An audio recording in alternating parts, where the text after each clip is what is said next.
Hi. Uh, no, you're okay.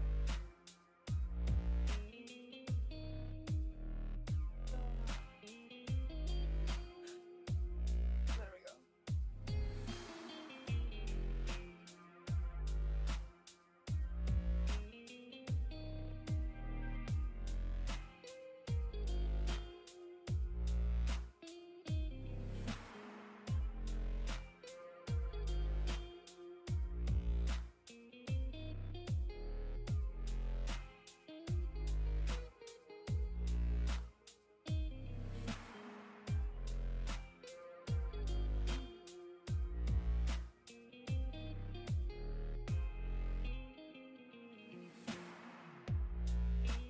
All right.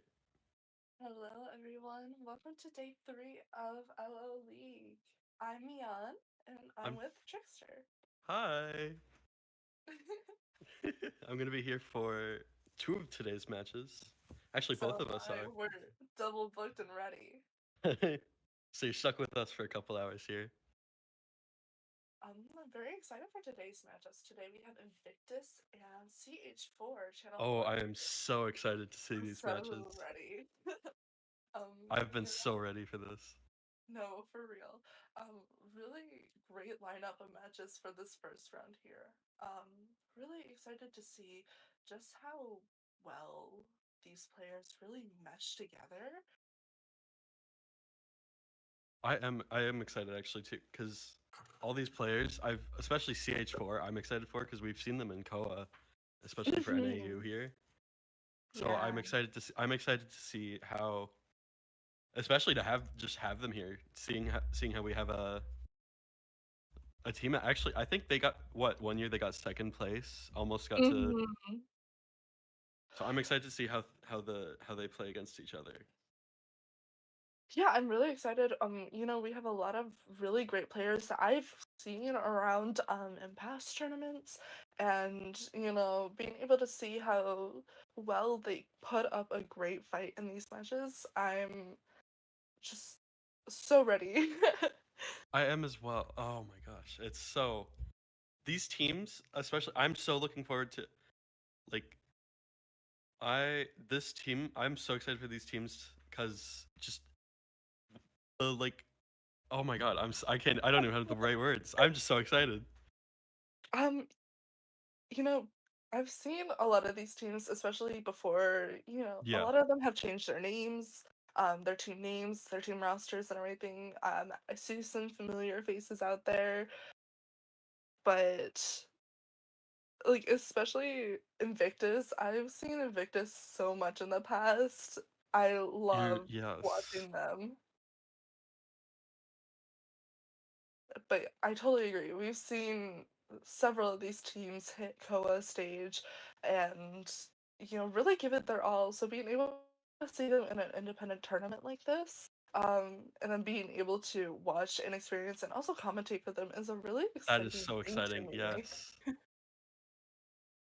Honestly, I'm so looking forward to the all the plays we'll see here and all the tricks, because I know that a lot of these teams have honestly created their own play styles and their own, like, way to play their own characters. Mhm. So I'm just excited to see how they played their different characters differently on. I totally agree. There's always that question of like which team really conforms to the meta, but Hmm. this is probably a personal opinion. I love watching teams, especially these two, who really go very out there. Um, Yeah. you have a lot of off-meta picks, and I've been seeing a lot of those this tournament too. Very, very shocked to see a lot of these perfumer picks and Oh yeah, seeing novelist and batter come out of the woodworks here. that is Really so tying it all true. in. Novelist especially. As after his rework, Mhm. I've honestly been so excited seeing him in a lot of tournaments as of late. He's And so officially honestly, been released from his he's cage. he's been released from like a almost 3 year prison. No, literally, they were like, not really sure about having him in Call of the Abyss this year, you guys, and then they totally reworked him. I always love a good Orpheus. Hmm. I'm honestly impressed with the amount of perfumer picks because I honestly ever since a lot of characters like Antiquarian came out, or just honestly better kiter characters, I'm honestly impressed to see as many perfumers as we've been seeing. Yeah, oh, I totally agree. I am a huge Perfume player, but I've really watched her fall from grace. Yeah, So she's really being definitely able lost her place. to see her pick herself up and climb her way back up to the top is so great to just watch. Hmm. Her recent buff, her cooldowns getting shortened, really helps with her longevity in her life. And also, when you take a character like the perfumer and pair her up with a character like the cheerleader, Yes, it makes especially for a cheerleader. really crazy duo.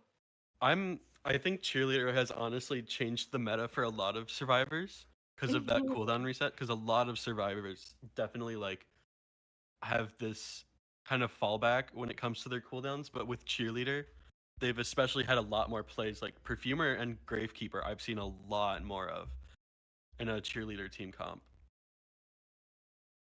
Oh, for sure. Gravekeeper, especially because of that cooldown on his shovel after he uses it, being able to completely reset that, and if the Gravekeeper is kiting, really, really helps survivability here.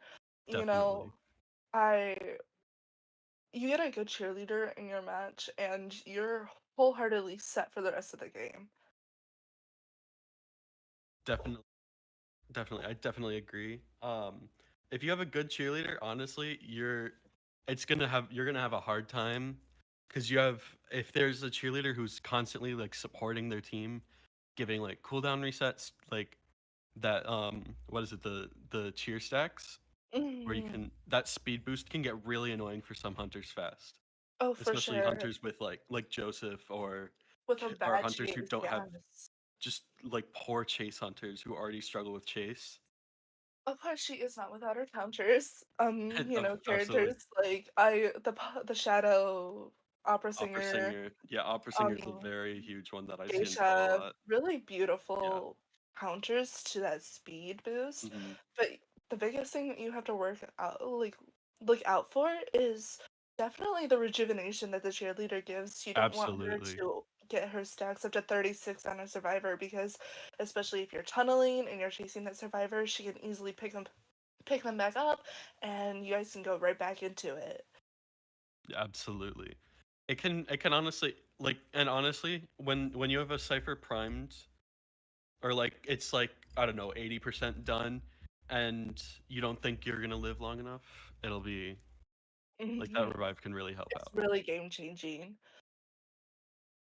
It Um, could, yeah, because it honestly could change a like tie to a win Oh, for very easily. sure.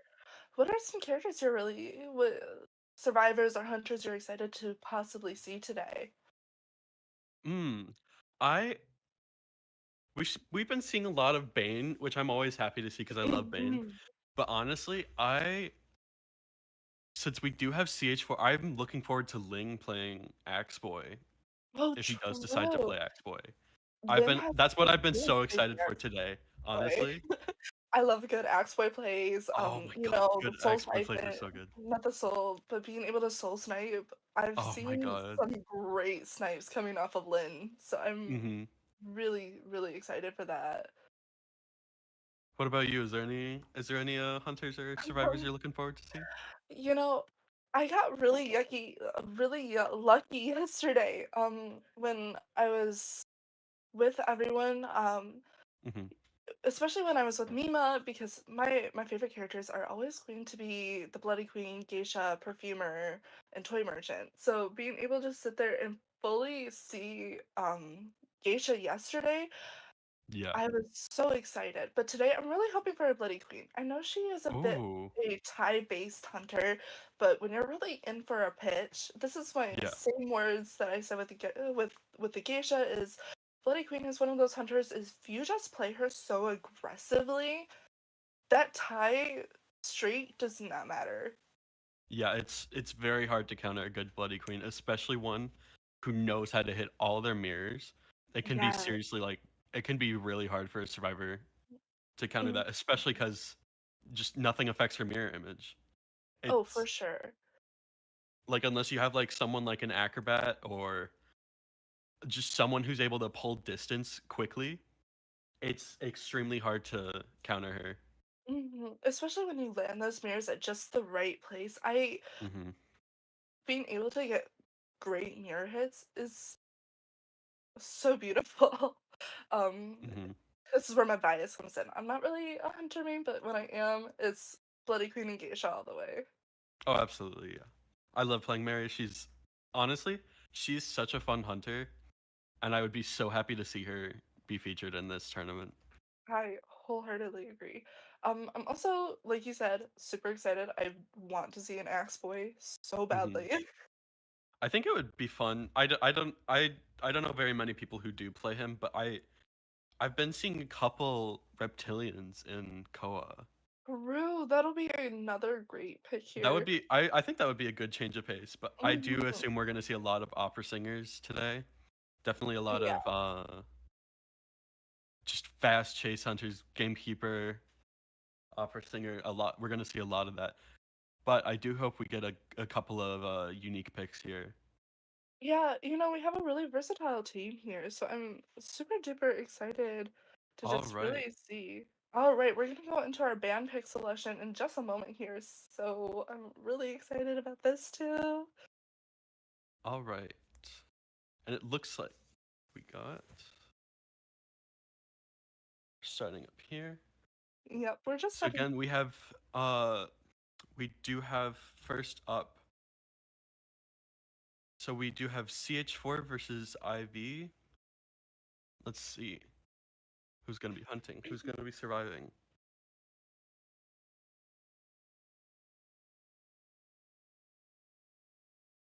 Either way, I really feel like this matchup is just gonna be really get us in for a really exciting start to the Absolutely. day. We have three different teams. Oh, not even three, six different teams playing Six different teams. against. Oh Yeah, yeah. because there's CH4 and Invictus here, and then afterwards we have. So sorry. We have. Oh, GNC and C3. There we go. And then Yes. Fusion and vice versa at the end of the day. So really great teams today.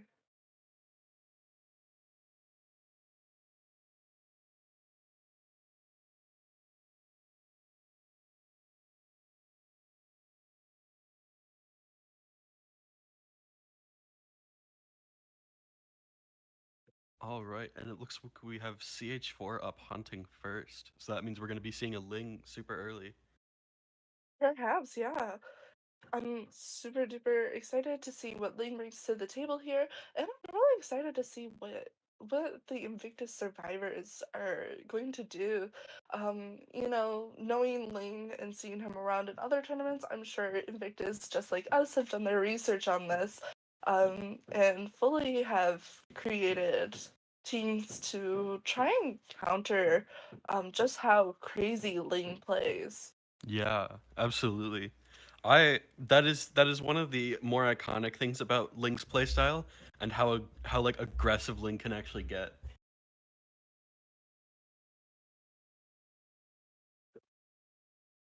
I'm super excited to see how Ling will play this out. And it looks like we're on Arms Factory. So What a really great this choice is here. this is a very good Exploit map. Yes, it There's is. no elevations really aside from obvious basement. So that'll really work well with how Axboy works and his soul hits, Mhm.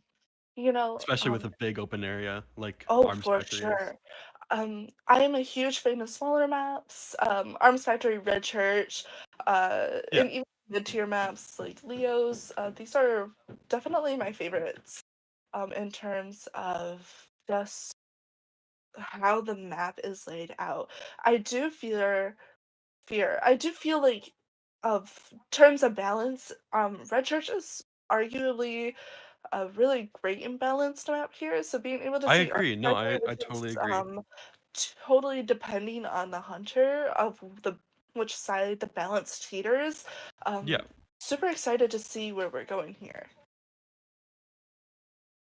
I am super excited because Red Church is objectively like probably in my opinion one of the most balanced maps we have currently in the game. Hmm. Arms Factory actually, in my opinion, comes really close behind being like as like structured the way it is, Hmm. especially after they had like long ago when they had removed that when that one palette was a window. I definitely think the map has become very balanced for both survivors and hunters.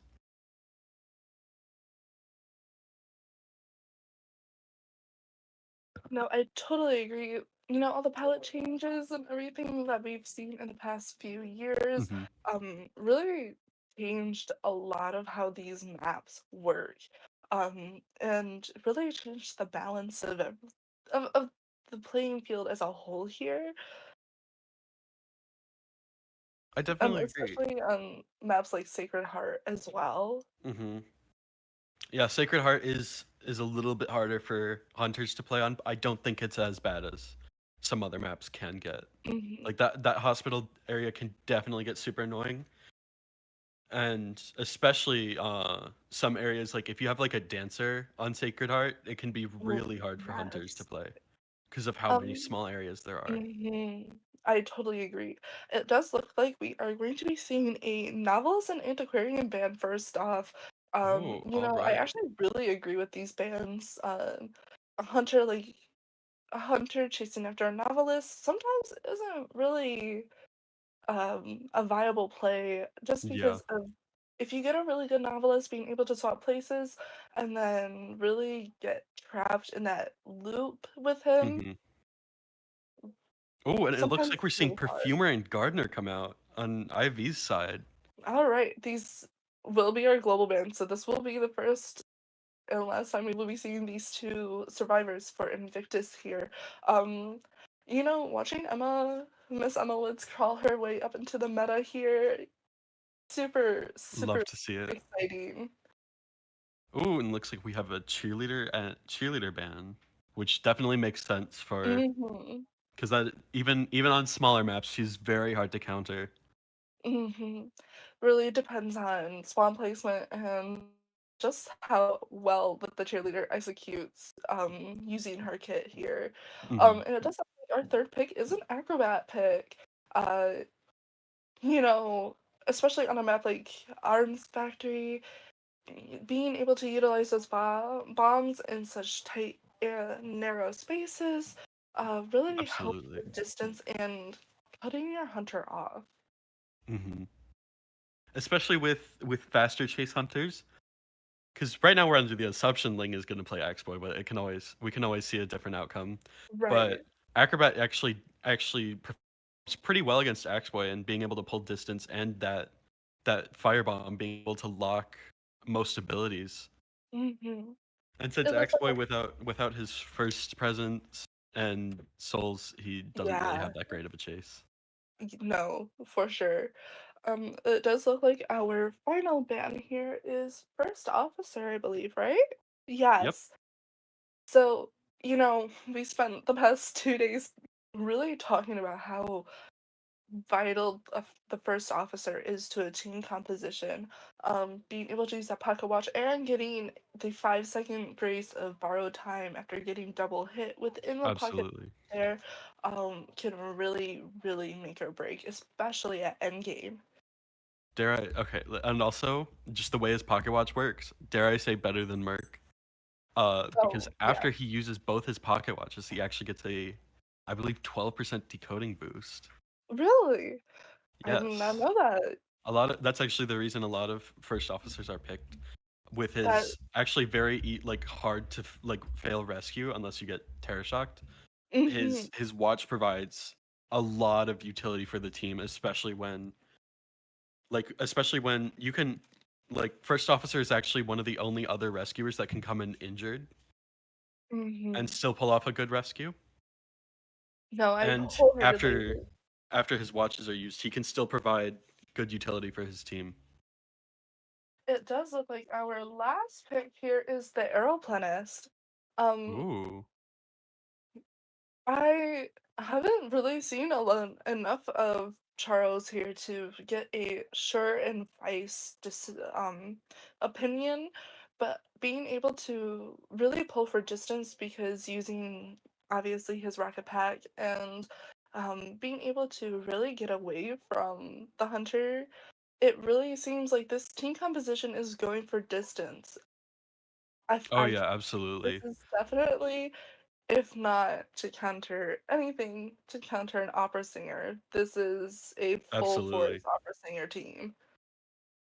I agree. And honestly, this is just a team that's able to, like, again, very easily pull away. Being able, like, we have Acrobat and Airplanist who are just able to create distance very easily and Mhm. actually create plays, especially with their utility, that could help support the team. I'm excited to see a Gardner as well because we haven't seen much of Gardner, but whenever she is featured, it's honestly I'm impressed to see the plays that we do get from. Mhm. I wholeheartedly agree.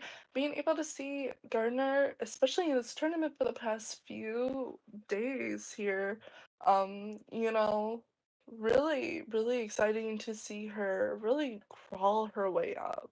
Mhm. It does look like we are seeing an opera singer. With a team composition like this, starting off first, really, really not surprising of a choice to me. Yeah, especially in these pre-rounds here, opera Hmm. singers are going to be very common here.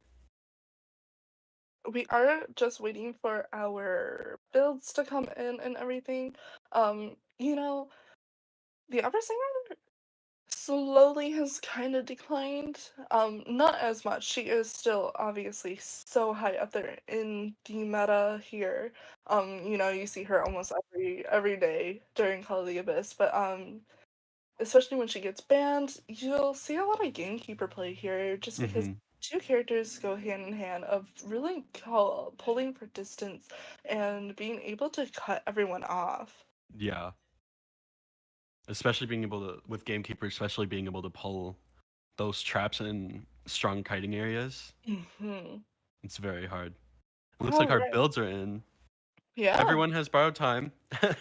Let's getting that out of the way. We don't have any weird builds with no borrowed time. We Oh. have Flywheel Acrobat, Gardener with broken windows, Perfumer broken windows, and Aeroplanist with Tide. All right. I can never ever go wrong with a 3/9 Gardener. This is Absolutely. No, absolutely. 3/9 Veterans Gardeners Boost and a window never vault. will. She's gone. She's such a great character here. Hmm. You I know. definitely agree with the Airplanist bringing Tide because that Hmm. actually, because Airplanist himself already has great abilities to like kite in general, so he doesn't really need things like Flywheel or broken windows unless you want to play him as more of a kiter. But I Hmm. definitely think he is a good rescuer in the right conditions, especially on a map like Arms Factory. Oh, for sure. I totally agree with you. And you can never go wrong with a perfumer 9. Hmm. Especially with a survivor who unfortunately doesn't have the speed to really help her in certain areas. And if you're waiting for your cooldown on a perfume to go off, Hmm. you're really gonna need that distance. Absolutely. I'm excited because Opera Singer is actually very strong in Arms Factory. I believe it's one of her best maps, if Mhm. I'm not mistaken. Again, because like same for that same reason of like Axe Boy. Yeah. It's a very flat map. There's no elevations to worry about. Because especially in maps like Sacred Heart Hospital, trying to traverse upstairs with Opera Singer can be tough sometimes because of just how the shadows are structured and how Mhm. it is to like actually traverse around the shadows. Especially with a character like Opera Singer, you really, really want that flat surface Hmm. area here. Um, Easy traversing, easy way to cut off all the survivors here. Mm-hmm. And I definitely think when it's much easier to traverse on flat surfaces and smaller maps. You just cover distance so quickly. Hmm. All right, and looks like we're moving on to spawn selection. We have Airplane starting closer to Shack. We have Perfumer starting in mid. Acrobat starting in Factory. We have Gardener spawning in Ruins. Looks like we are going for that upside down T formation here. Really Mm-hmm. great layout. Depending on how spawn locations do work, uh, having both your stronger kiters in the right vicinity of the hunter and really getting your survivor with the tide turner out of the way um, really helps with the team's survivability here. Absolutely. Tankier teams are always you either have a when it comes to opera singer, you always have either a tankier team or a just kiter. Like you want to focus on being able to kite longer. Hmm. And it And we looks like are quickly going into our match here. Ling is searching for a target. It looks like we're making our Looks way like, up to Loki over here, playing mhm. Aeroplanist. Yeah, I was gonna say, it looks like we are completely Oh, ignoring all the other survivors here and really trying to hunt down misses that arrow Aeroplanist. just misses the line of sight just a bit, but it's okay. The upper singer speed really makes up for that here, Yeah, and absolutely. really see her Oh, and it quickly looks like we found Acrobat over here. Ooh, amazing. Oh! Gets the make hit through the pallet. that the white bomb really just does Manages not to jump count as back, catching the a Acrobat off guard. He misses the bomb. Oh, manages to get the beautiful vault off blind with the wheel. fly. And we get a blink Yeah, down here. beautiful blink. You know, we've been seeing this a lot with just how aggressive that these players play Hunter. Absolutely. Just does not even matter what Hunter we're playing here. I do agree that I think that I mean it was good for the survivors that they were able to get blink out, especially this early in game. Hmm. Oh, it looks like we're moving over here. Got the chase on the perfumer. Oh, but we're going back instead to counter a rescue here. Trying to Got stop Loki that coming in. rescue. We're really Ooh, gets the hit beautiful right hit. after the rescue. Does look like we're going after Loki here for that at least guaranteed hit. Oh Mhm. no, we're changing our mind. He used one of his jetpacks. Definitely want to get that acrobat here in and out of the way. We don't want to lose sight of him just because Oh, we are unfortunately doesn't get that hit for the presence. so close to having that acrobat being sent back to the manor. And, with 3 ciphers only left on the playing field, you really have to push for getting someone, just Definitely anyone have to sent play more back. aggressive here.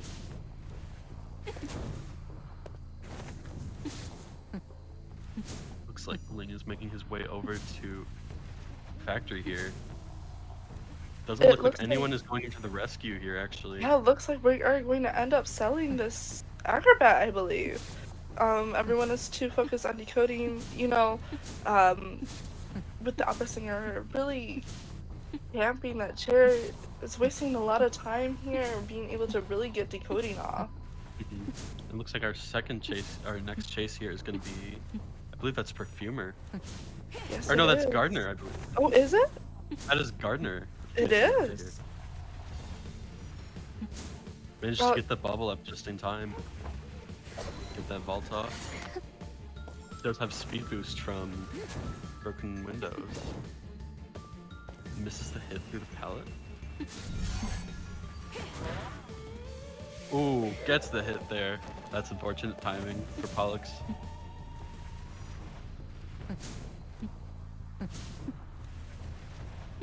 Veterans Quickly boost closes the really, really helps here.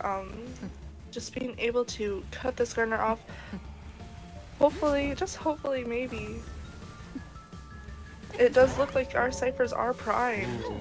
Oh, and the cipher pops just in time. Currently, this is looking like a tie game if Pollux can kite long enough for them to open gate.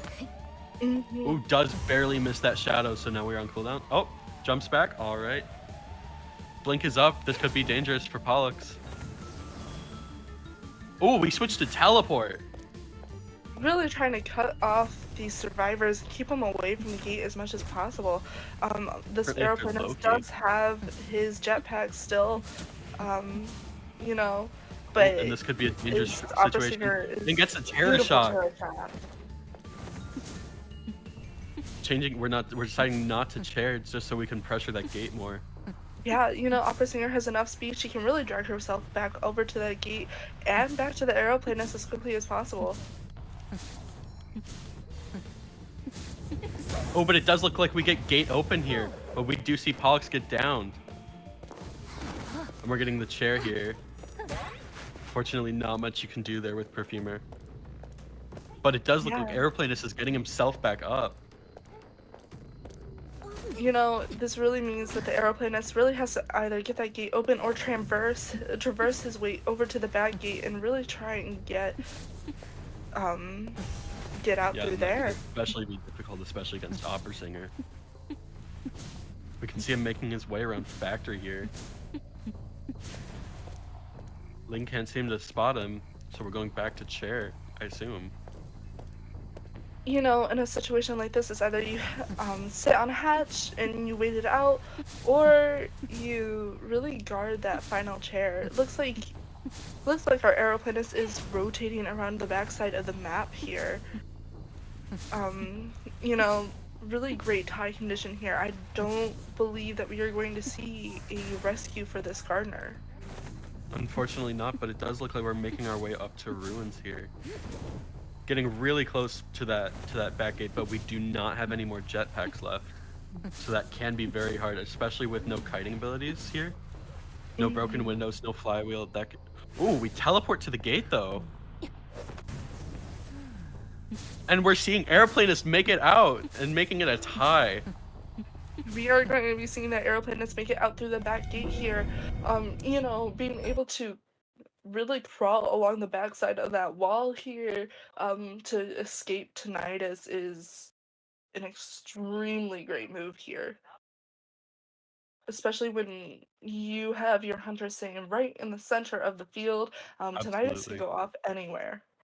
Yeah, and it's very even if you're good at like kind of assuming where the survivor is, it's always never a guarantee.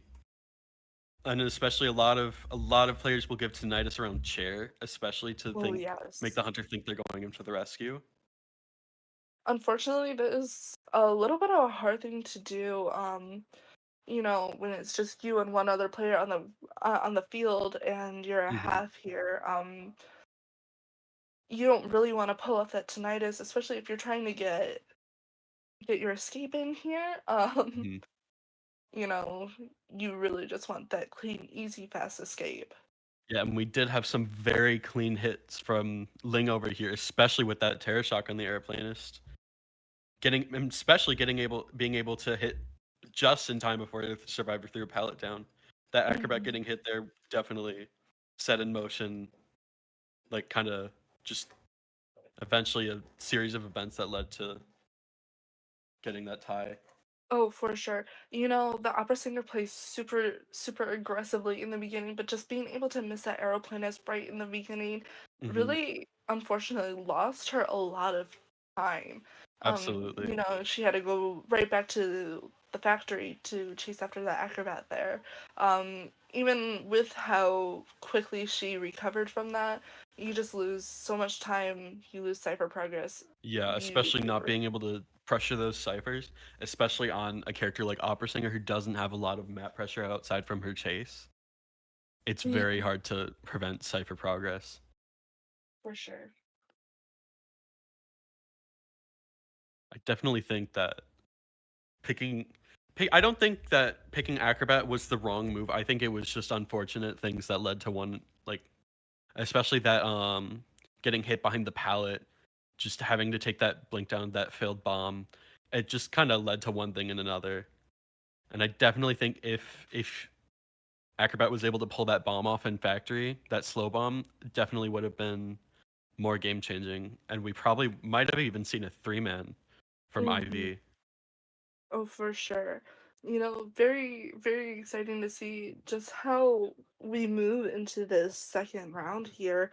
Um, the second matchup of the first round. Um, I want to see just how Invicti's Hunter really comes in and tries to come back and go for a win here. Um, Absolutely.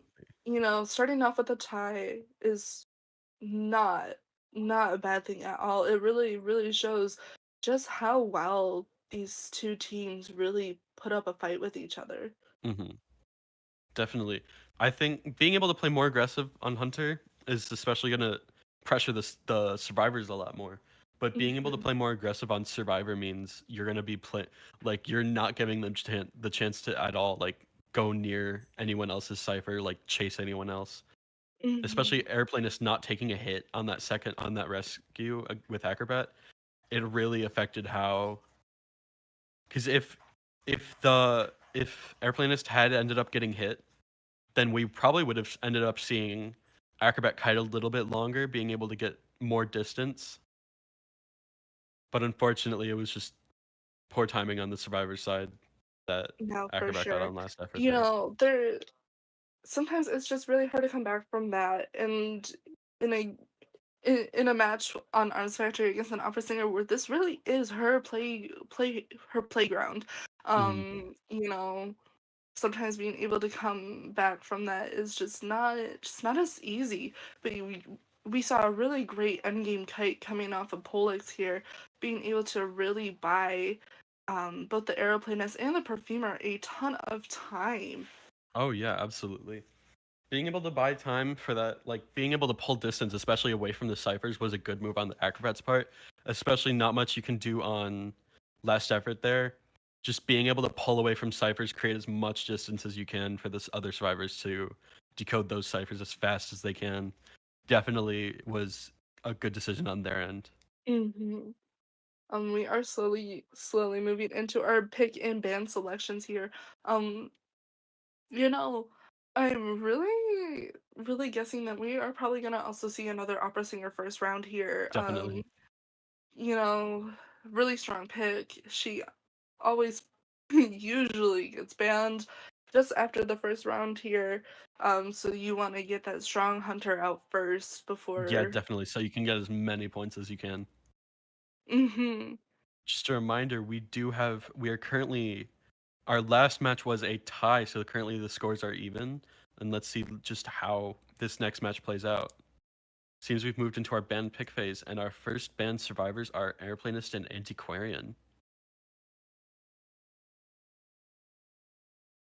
Honestly, good picks for bands on this map. I honestly agree with it myself. It's very hard to Mm-hmm. counter, especially Airplanist as we saw. It can be especially easy for him to pull distance, and Antiquarian is always just an annoying survivor to deal with.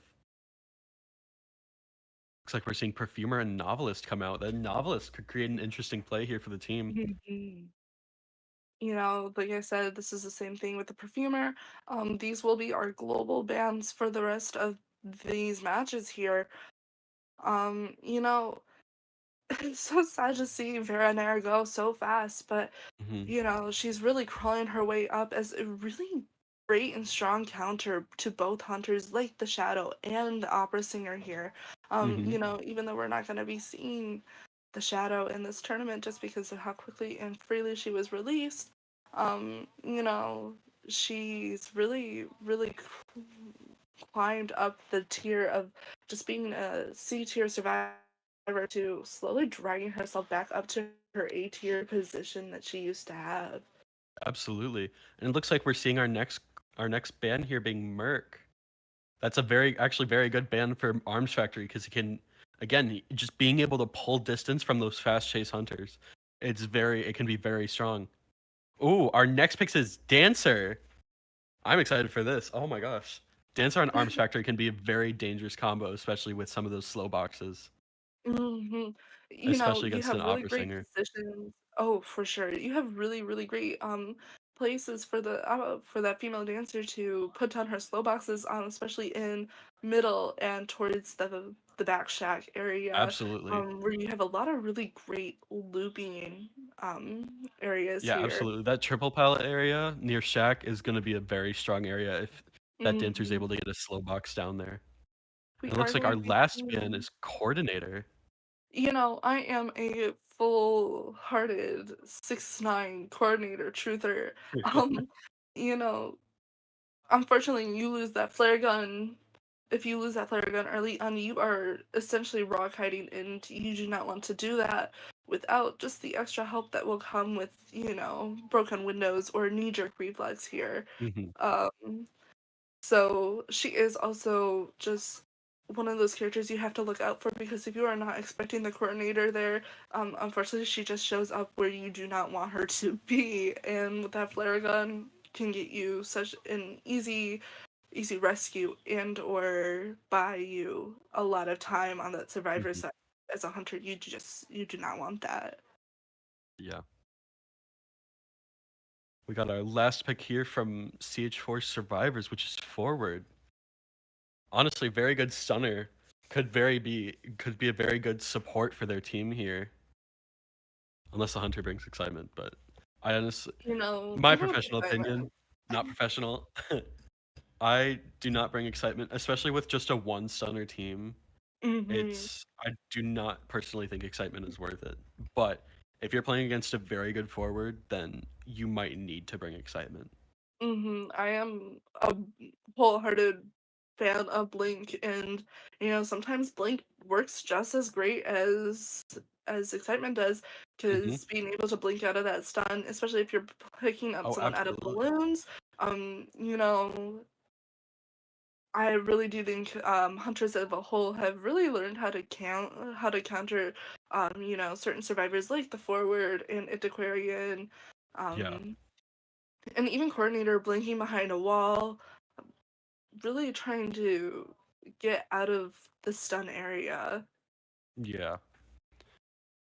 Especially with forward, especially with the length of his stuns. So when you use a lot of that football, like yeah, sure, like the forward is using a lot of his football, but that stun can last a very long time, which could be Hmm. very detrimental for the hunter. For sure. And honestly, if you manage to get away from that stun, it's in a really great playing field for you. You have a forward who doesn't really have a lot of rugby ball left, Hmm. and you're pretty much walking away with it. Absolutely, yeah. And I am actually hoping to see a good amount of counterplay with the forward and novelist here. Being able to swap places means being able to get an easier stun, maybe putting the hunter in a spot they're not expecting the forward to be. Definitely getting those unexpected plays here.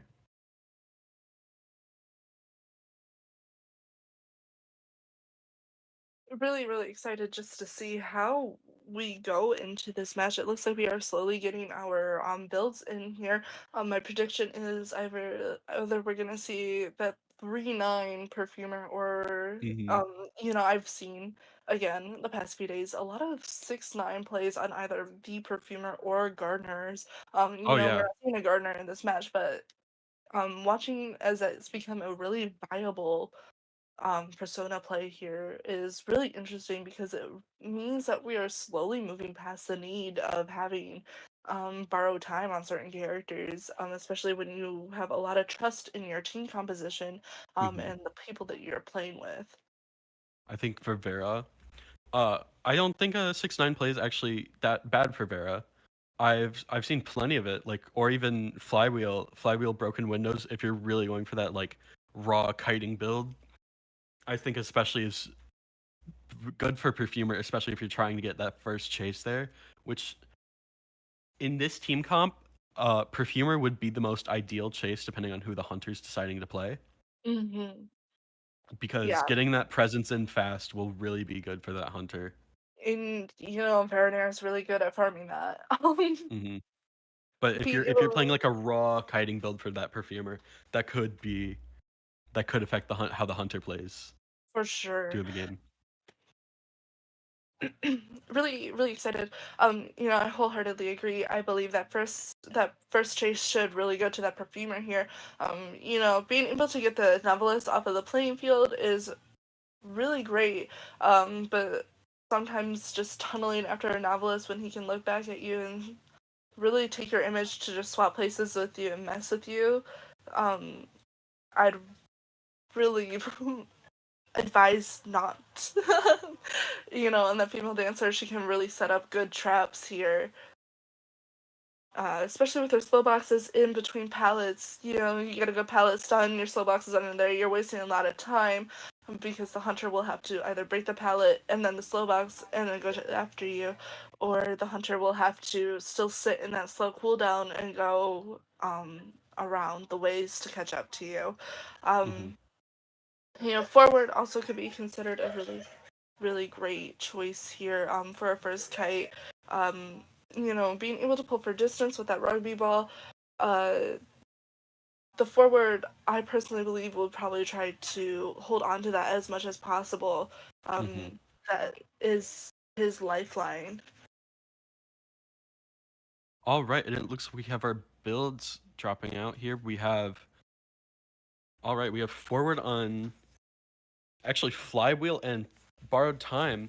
We have perfumer on flywheel and tide.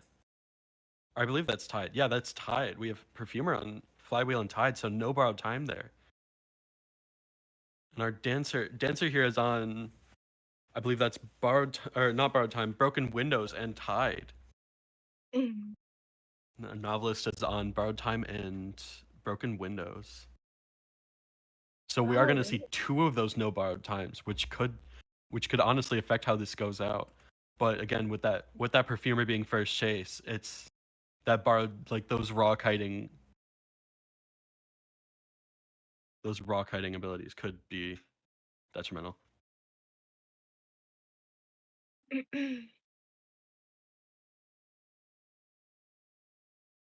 yeah. Um, you have both the forward and the novelist here, running three, which means you have both the dancer and the perfumer who are really, really betting on either kiting, or the perfumer is betting on having to be the rescue very early on in game and then making a quick escape. Mm-hmm. It looks like our hunter is Anne. That's a good pick for arms factor, honestly.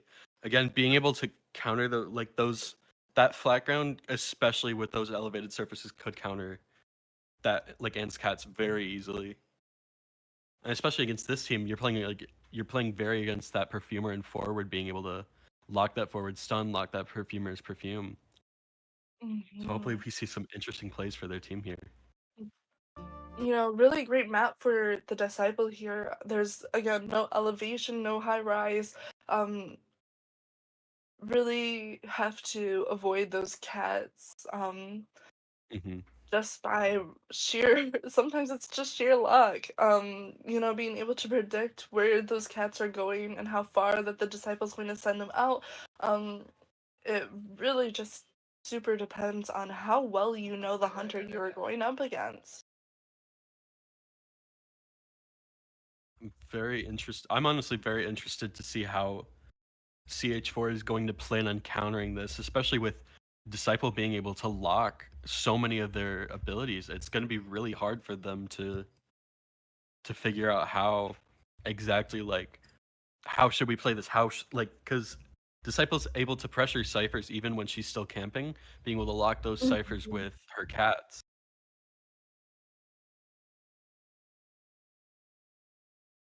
And on a map like Arms Factor, you don't need much distance for those cats to reach anywhere. Especially on a smaller map, it's going to be very hard for the survivors to counter this Anne. No, I wholeheartedly agree. Unfortunately, you just don't have the survivors here that are really built for a disciple counter. I really wholeheartedly believe that they were either anticipating, um, perhaps another opera singer who's just like Hmm. me, or even I would even Yeah. say a naiad play here. Oh, a Um, Naya play would have been interesting. But yeah, especially with mhm, those no hunter bands, it's really hard to tell if they're gonna play opera singer or not. And you just kind of mhm, most of the time you just gotta have your team comp based off of that opera singer pick. Because unfortunately, it's just hard. It's just hard for the survivors to predict who the hunter is gonna play. mhm. You know, such an open field here.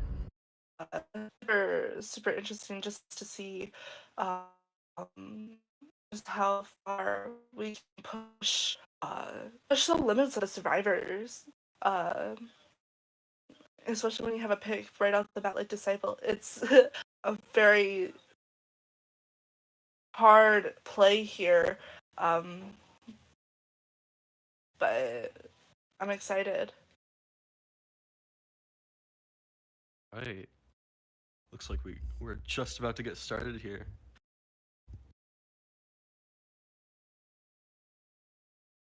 Again, quick recap on the builds. We got Novelist with Broken Windows and Borrowed Time, Dancer with Tide and Broken Windows, Perfumer with Flywheel and Tide, and that Forward with Flywheel and Borrowed Time.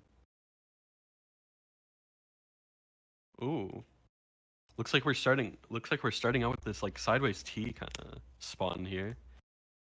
Hmm. Definitely Yep, it Dancer looks like taking we're mid. going. Oh, for sure. That's going to be very hard for the hunter to counter because Dancer being able to quickly place those slow boxes down, basically making it way harder for the hunter to go through anywhere. Honestly, It looks like we are going for that plus sign spawn position here. Um, really pushes that disciple to either have to chase either the novelist, the female dancer, or the perfumer. This really is just hoping that the female dancer has enough time to set herself up here. absolutely.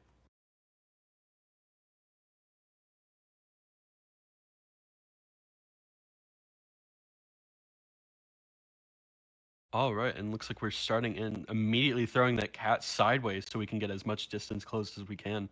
That slow box you see Oh, immediately coming down. this disciple does not seem to be playing around here. She's immediately breaking that palette and destroying that music box. You know, even if the female dancer used it to get as far away as possible, immediately throwing that cat out. You know, To the I was hearing forward. Bugs talk about it yesterday. Ooh, First chase after the forward. Interesting choice. great choice here. Throws on Honestly, that pallet. you really want your strongest rescuer in and out of the way. Mm-hmm. Does look like we're changing targets here to that dancer who set up fast boxes all around here, which could be very hard for that end to counter, especially with dancer's spin that we see coming out. The vault there doesn't take the hit, barely misses. Mm, We're just kind of focusing and yeah, pressuring ciphers early. Ford yeah, pulling for a sure. lot of You distance know, there. we're really seeing We're seeing the blink come oh, out. Blink and first hit Blink. We're really seeing the control that this disciple has, especially with her cats here. Lands the cat. You This could be know, bad for the forward who mhm, has but he has flywheel. Gets the using pallet flywheel down. to get into the pallet. Unfortunately, you're just gonna get hit there. Yeah. Um, Not much you can do there after that you throw that stun is pallet down. so long. We do see that forward has actually does not have any more football. So unfortunately, we're not Quickly, going to be we seeing any stun rescues. But definitely getting that forward out mhm. there early is going to be very detrimental for the survivors because you have no harasser left.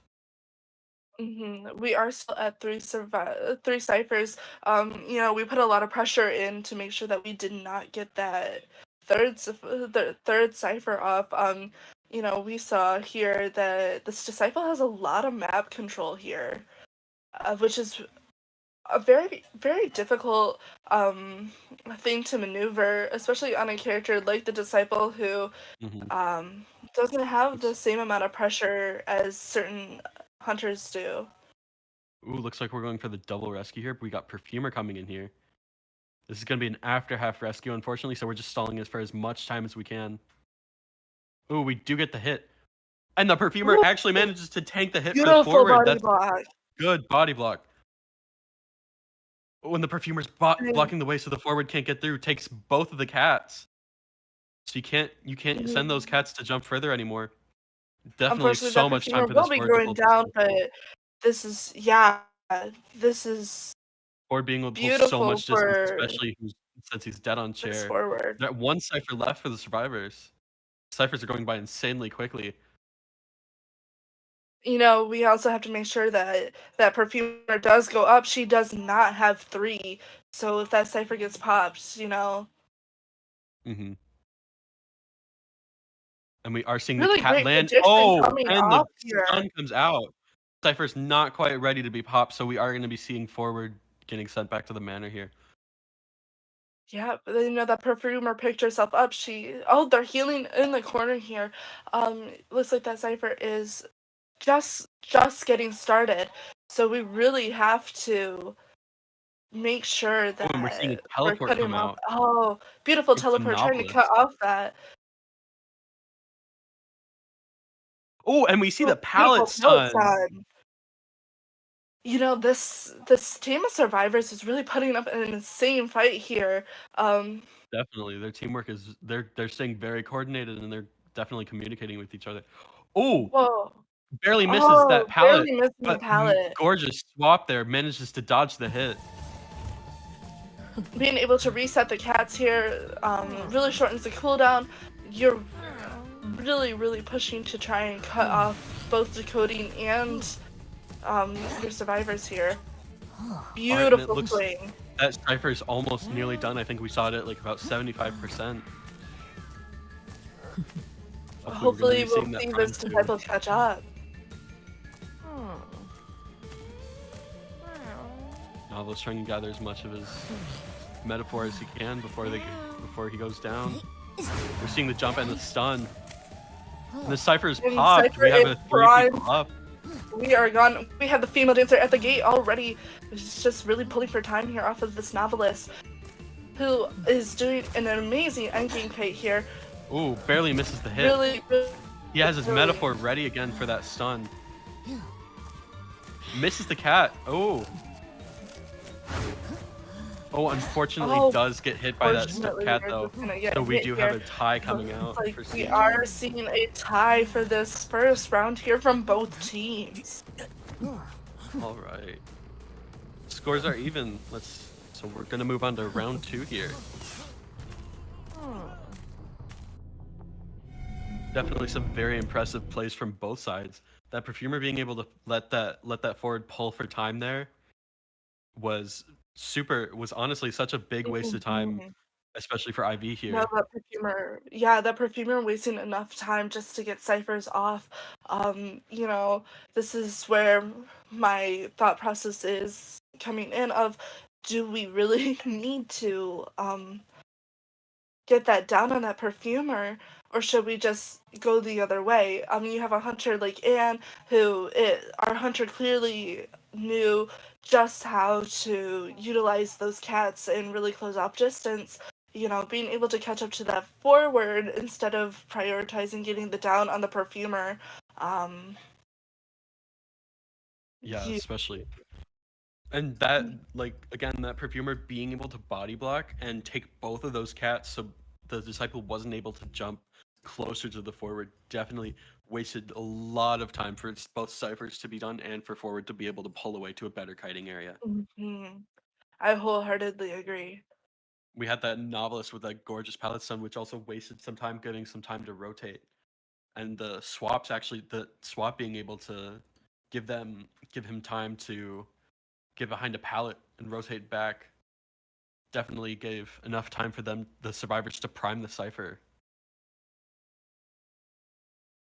Definitely rotating to stronger hiding areas, especially against Anne, is Hmm. very hard with her cats. And so being able to play off of that utility, it's honestly very impressive for a novelist to do that. Especially because Yeah. once he runs out of his book, it's very hard to play against an Anne that way. No, I wholeheartedly agree. And we also saw a lot of really great moments here with that novelist, really being able to use metamorphosis and even try and drag the hunter back into the palette, you know, trying to waste enough time here so that the novelist can run off and try and make sure that that final cipher gets primed. Hmm. Definitely wasting enough time for that final cipher to be primed was definitely hard for the novelist, but he managed to pull it off, thankfully. We did see some Or impressive plays from the we did see some impressive plays from the forward there, being able to honestly mhm, pulling as much distance as he did, being able to rotate away from the ciphers, just like that acrobat first half we mhm. had. Just being able to again, it's like that being able to pull that much distance from the ciphers, being able to kite that just that little bit, just enough for those survivors to decode it. It can really affect how the game's results turn out. Yeah, for sure. You know, the forward being able to drag the disciple away from the female dancer in the center there really early on into the match and fully take her attention is really great. Really great play coming up with that.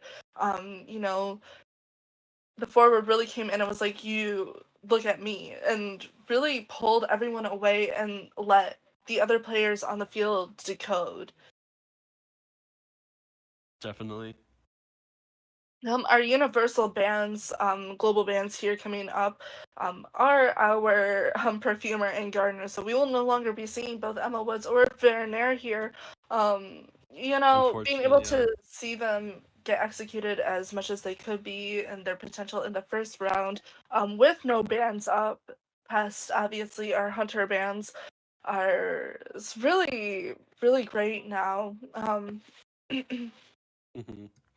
Definitely being able definitely being able to get that perfumer out of there is very it's going to be a lot harder for the hunter to get presence, especially when it comes to how much perfumer can actually get, like how much perfumer can give presence to the hunter. It's You're going to want to play more, like opera singer is going to be definitely more common if she's not banned, but unfortunately she's probably going to be banned here very quickly, either the first ban or we're going to be seeing like Dream Witch going to be banned, like Dream Witch or opera singer. We're definitely going to be I expecting to would see banned. love to see a Dream Witch play here, though. I would love to see a Dream Witch, but unfortunately, in the right hands, she can be extremely strong, and it's very hard to counter her. For sure. Our score right now is 4-4. We are at a solid draw here. You know, both teams put up a really insane fight for Hmm. the first round. You had really great plays by both the survivor and hunter side. Absolutely. And hopefully, I hope we see some interesting picks here. Honestly, being able to play, especially survivors or hunters that don't normally fit the meta, will can indeed like throw off some of the survivors or the hunter. Honestly, with like picks they don't see as commonly, it's hard to counter them because you just don't play against them enough. Hmm. Especially like Yeah. that's why a lot of people struggle with like Mad Eyes, because no one plays him. You don't know how to kite him. It's Hmm. very hard. It's very hard to learn, especially. But we are seeing like these professional teams who know what they're doing. So hopefully we see some interesting picks come out on second round here. No, I totally agree. I'm really hoping when we get into this final matchup here, we're gonna start seeing more interesting picks. You have two hunters that play interesting characters, more diverse than Yeah. um the typical meta. You know, we literally just saw a disciple play here who unfortunately in the past 2 years has kind of fallen off her throne. Um Yeah. She's definitely kept her place as almost guaranteed tie hunter most of the time because of just mhm. how she works. But unfortunately, that disciples endgame does lack a lot with that, with just being able to jump to her cats. It's very hard unless you have trump card and you're Yeah. bringing teleport there. And then obviously we have Ling who plays X-Boy and a lot of non-typical hunters here. Yeah, absolutely. I'm really pulling for an X-Boy play here coming out just because of I want to see a little bit of diversity here. And knowing both these teams, we have two teams who really make a team composition of just anything that they can, and it works so fluidly. Absolutely. I, s- I think the unique picks are what makes these matches interesting. Being able to see these hunters that we don't often see come out. Like we don't get in, like, especially in Koa. Obviously you see a lot of opera singer because she's just that strong. It's even after all her nerfs, but we get to see Mhm. these unique picks, which honestly switch things up a bit, change how both the survivor and hunter play. Yeah, and I'm really excited. Like, I don't know if, it's been said, but I believe we're gonna keep seeing LOL as a tournament here, and this means we're having lots of opportunities to slowly be able to see all these other survivors and hunters that we didn't see here Hmm. move on in the future. And we have characters like the Shadow or the Fireman coming out. uh, Yeah, we'll be able to see a lot of more diverse plays. It does look like we are going into our band pick selections. We are seeing Ever Sleeping as our map very choice. big map with multiple levels, and honestly, graveyard kiting area could be very strong for Mhm. some survivors. I, if anything, I'm expecting to see maybe a seer come out here.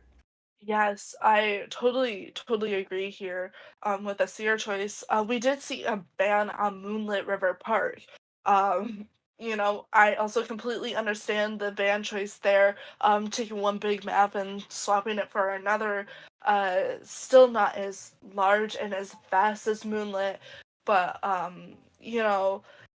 Moonlit River Hmm. Park has a lot of its own benefits, especially when you're playing certain survivors. Oh Um, yeah, absolutely. Especially like obviously like we'd be seeing if Moonlit was played being played right now, we'd be seeing that priestess ban immediately. It's just priestess on Moonlit.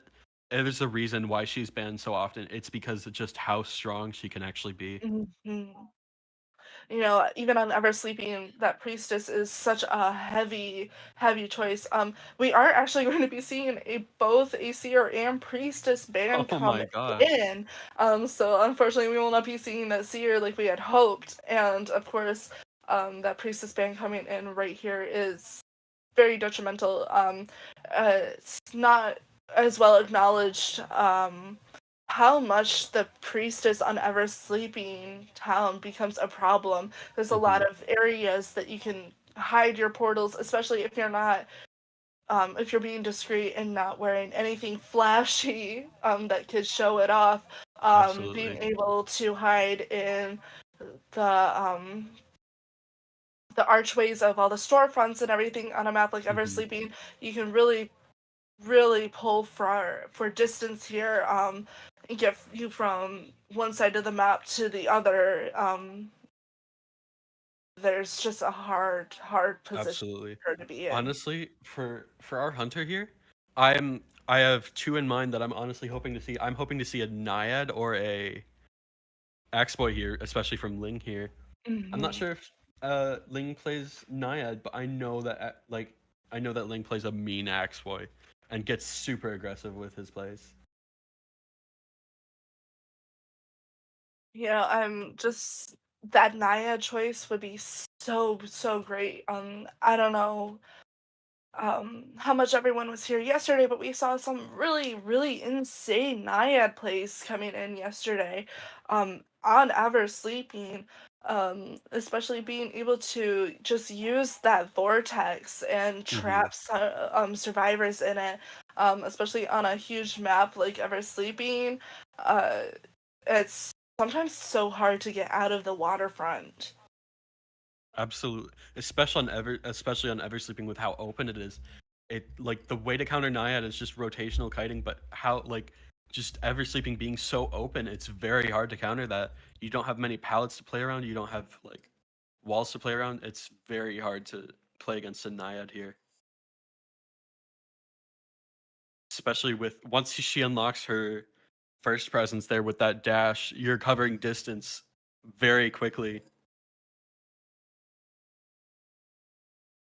Especially being able to catch up to that tram.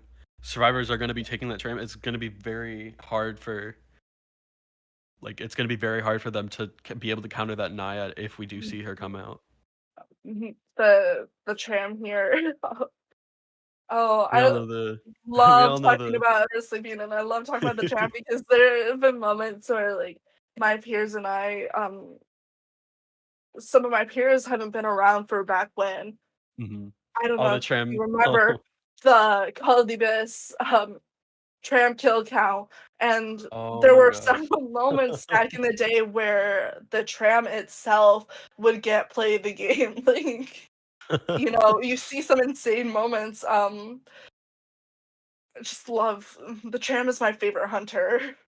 And it looks like we're seeing a hermit band come out, You shockingly. know, very, very great band, you really, really want that decoding to come through, and the hermit just puts a lot of pressure on that.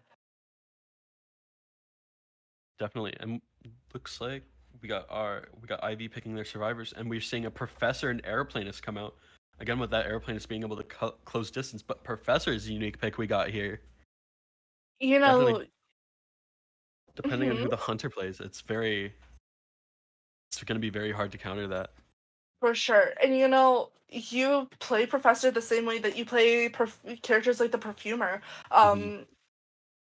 being able to perfectly time out those scales, you get the knockback and essentially a free hit from the hunter.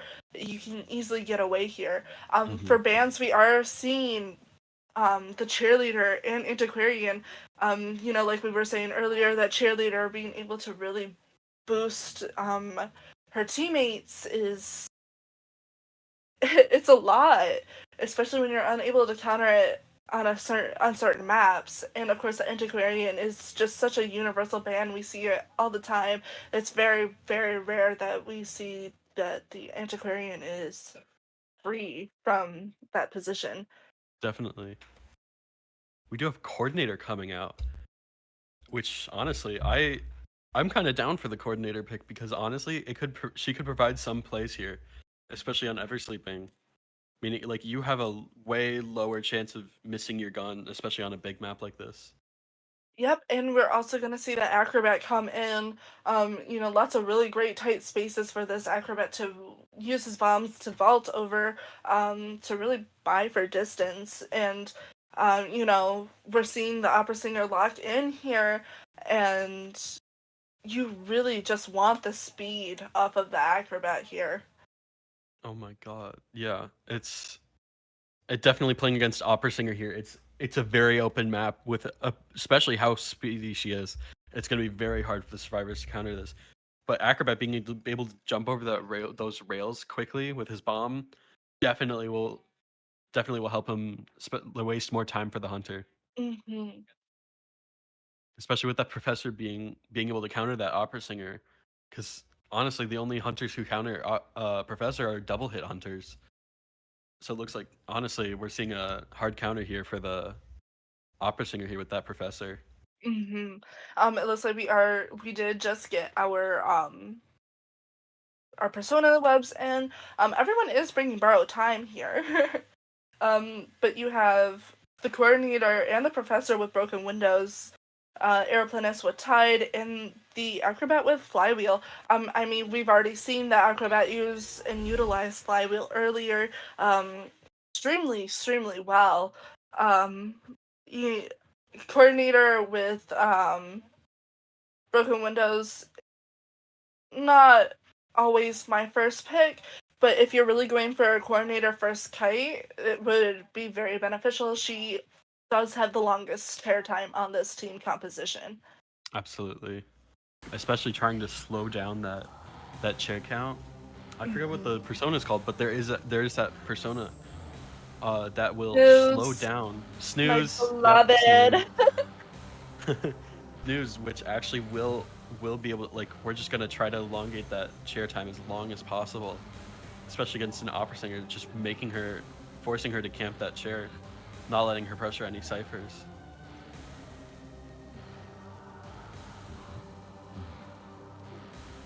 I'm very, very excited to see just how well this team here really works to counter against the opera singer. As we're going into our map selection, it looks like we're completely staying clear of that graveyard.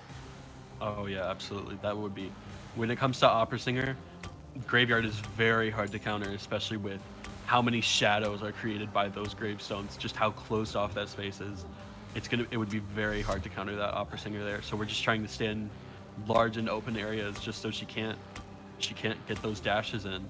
You know, we have the opera singer spawning here at the back gate, really pushing for that plus sign formation. You have your main set of kiters, minus obviously the aeroplanist, right out in the open for her. Definitely. And honestly, I'm assuming if we're not going for the professor, we're going for the aeroplanist first here, or the coordinator. But that coordinator spawning so far back is just a huge waste of time, which I think that's the reason they were all playing this formation for, because they're putting their strongest kiters in before their weaker kiters. Looks like we're gonna be heading towards that professor over here. You know, really great choice here, especially with the professor who has a hard cooldown here. Definitely, and looks like we're rotating into graveyard. Graveyard is a perfect place for me. I am a little biased. This is one of my favorite places to spawn. Ooh, gets the scale hit. Beautiful scale. Unfortunately, opera singer is able to close the distance really quickly. Really great use of the reptilian scales coming off the professor here. Fortunately, closing in distance quick here. We are going to see a hit on the professor. Manages to vault over out of graveyard. Oh, and we're seeing Blink come out, but it barely misses. Misses. We're seeing the dash here, and we're seeing the professor get downed. You know, we had a really strong beginning of this kite coming off of this professor. You know, amazing scale hit here. Just not being able to stay in that graveyard area long enough to really pull and buy enough time for some of these ciphers. Absolutely, and the cheerleader ban definitely hurt the team a lot, because you like that 75-second cooldown for his scale really hurts the team, especially not being able to. Oh, gets the hit on the airplanist, who has tied. We're seeing looks like we are Pollux trying so closely to try and catch up to Pollux. Looks like we are just gonna. Ooh, misses the scale, unfortunately. Executing the scale just a little bit too quickly here. You know, that's the same thing that happens with a good perfumer. Even though you can fully anticipate one thing, unfortunately, sometimes you're just a little too early. Unfortunate, yeah. And it looks like we're being taken to basement here, which means we are most likely not going to be able to get a rescue in. Looks like we might honestly go for the cell here. We do have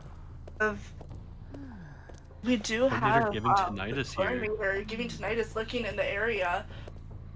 You know, we have that cipher here, really trying to They're definitely trying to sell that professor here, but we're just trying to give that coordinator so that opera singer isn't able to pressure any other ciphers. Just that fear of the survivor coming in to rescue. Now we see Ling spot the coordinator, but deciding not to go after her. Probably assuming we're going to be looking for that aeroplanist here. You know, watching all the cipher progress, we're really able to try and deduce where that aeroplanist might have been. You know, he's really pulling for trying to finish out the cipher that he initially started, I'm sure. Just slowly missing out. The aeroplanist really going in the other direction here. So we're losing our tinnitus. Getting tinnitus again, but not able to find out from where. We're heading back to that cipher where we see we might see the coordinator get chased here. Coordinator spotted, we're deciding to chase after her. Seeing that pallet broken because we just barely missed that shadow. Yeah, Watching out for unfortunately, we're those just ciphers. getting a little lost here on a map as big as Ever Sleeping. There's a lot of really great crawl spaces to just hide in. Yeah, especially giving that tinnitus, it's so easy to waste a hunter's time, especially when you don't know where that survivor is. We see Acrobat being chased here, throwing down a firebomb. Ooh, and gets that hit, so she's not able to dash. You know, this is really great communication coming off of the team here. Really being able to diverge and dilute the presence of the opera singer, especially on a hunter who is as strong as she is and can catch up as fast as she can. Absolutely, and looks like we're chasing after this coordinator here. Doesn't look like we can't really tell, but it looks like we don't have any cipher progress going on right now. Gonna be missing that first hit. Then immediately getting that hit. It looks like we're forcing the cipher over here. It's at about 80%. Looks like the opera singer's noticing this and she's gonna make her way back. We got Acrobat who forces the cipher pop. Acrobat trying to rotate to stronger kiting area. Ooh, beautiful flywheel. Beautiful flywheel. Unfortunately, goes down here. Not much you can do there. But we do still have that trump card. There. It's beautiful. We're gonna see a trump card probably soon.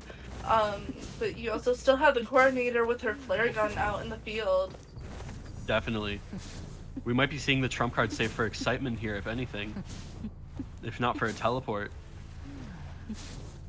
And it looks like we're gonna see coordinator actually not go for the rescue. We're gonna see her run to the gate. Unfortunately, opera singer notices this and she's getting as fast as she can. Yeah, it looks like we're trying to go for the cutoff here, but oh, gets the blink for the 3-man. Beautiful blink. Goodness. There's a gorgeous blink coming off of the opera singer here, really cutting off, not giving that coordinator enough time to use her flare here. Unfortunate. And that does secure the 3-man for CH4.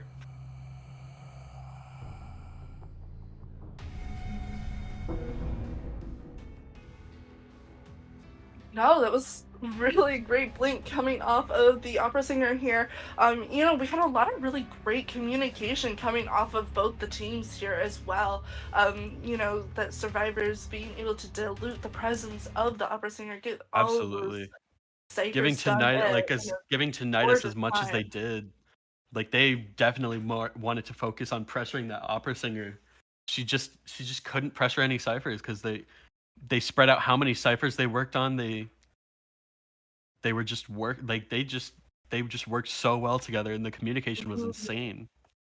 You know, being able to, you're right, absolutely correct. Like being able to use the tinnitus to their advantage here, really lurking around, wasted so much time of having the opera singer lurk and stay in the basement field, really stressed over whether or not like someone was going to come in for that rescue. Definitely, and especially just that giving tinnitus, especially around that basement there, was a huge, amazing play by that coordinator. Because you're just scared of the. Sorry, my mic cut out. You're okay.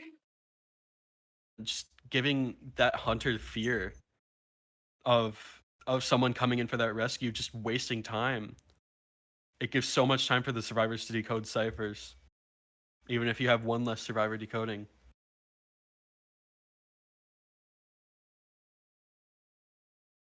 Very, very excited to see how the matches can proceed from here. I just feel like I'm on the edge of my seat right now watching both teams together. We had a really great plays coming off of this opera singer, and then obviously great work and communication coming off of the Professor Cord, Aeroplanist, and the Acrobat here. Being able to see how Invictus and CH4 really work together here, um, and really tie everything in is phenomenal. Absolutely. Especially with honestly, it was very easy for Ling to get lost in a map as big as Ever Sleeping, having to Mhm. change targets so many times, just for the fear that those ciphers getting decoded quickly. So Which I honestly, the yeah, huge props to Ling, just being able to really cut off cipher progress in certain areas, and have the map presence that Opera Singer does kind of lack in certain areas here. absolutely. Just when you're able to pressure those ciphers as opera singer, it's very hard for those survivors to decode those ciphers. Definitely applying that pressure to those ciphers, especially with opera singer who can get a survivor down quickly but doesn't have that much pressure. Being able to pressure those ciphers makes it very hard for the survivors unless they have good communication. I wholeheartedly agree. We're slowly moving into our next round here, but I'm just super excited to see just like how well these teams really meld together. I'm very excited to just see all these diverse picks. I mean, we just saw a professor, and we're seeing a lot of aeroplanists right now. Martha really has come back from being she fluctuates every Call of the Abyss. I've noticed of just like how often she is very much utilized in a team composition. Absolutely. Definitely being able to clutch that end game up at the gate for that 3 man there definitely is going to be making I is going to have to make IV pick up some interesting plays here, especially to get that as if they want to get to that next round, they got to get that 3 man at least. They can afford to get a 1 man or a tie. Hmm.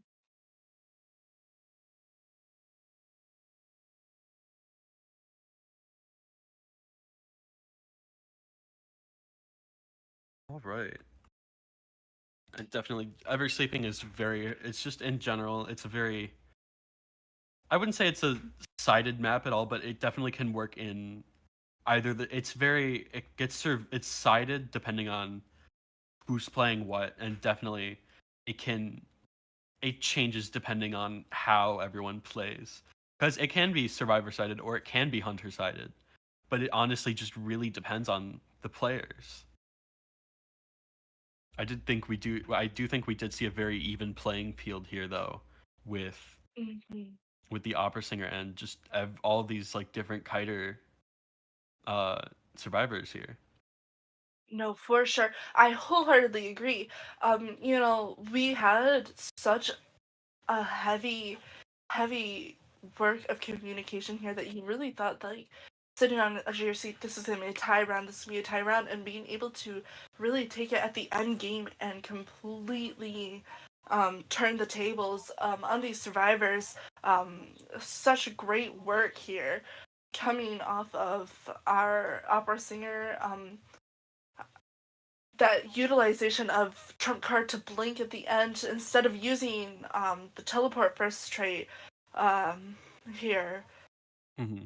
You really pulled it Definitely. all together. I definitely agree that saving that blink, while most people might have, like, as soon as that cipher was popped, most people might switch to, like, teleport, anticipating having to go to the other gate. Saving that, Ling saving that blink there definitely proved to be, to show that when you, like, keeping that patience for that blink definitely like, it, it plays out in the end. And it sometimes can be good or it can be bad. It's just, you have to learn when to kind of gamble on it or not. Hmm.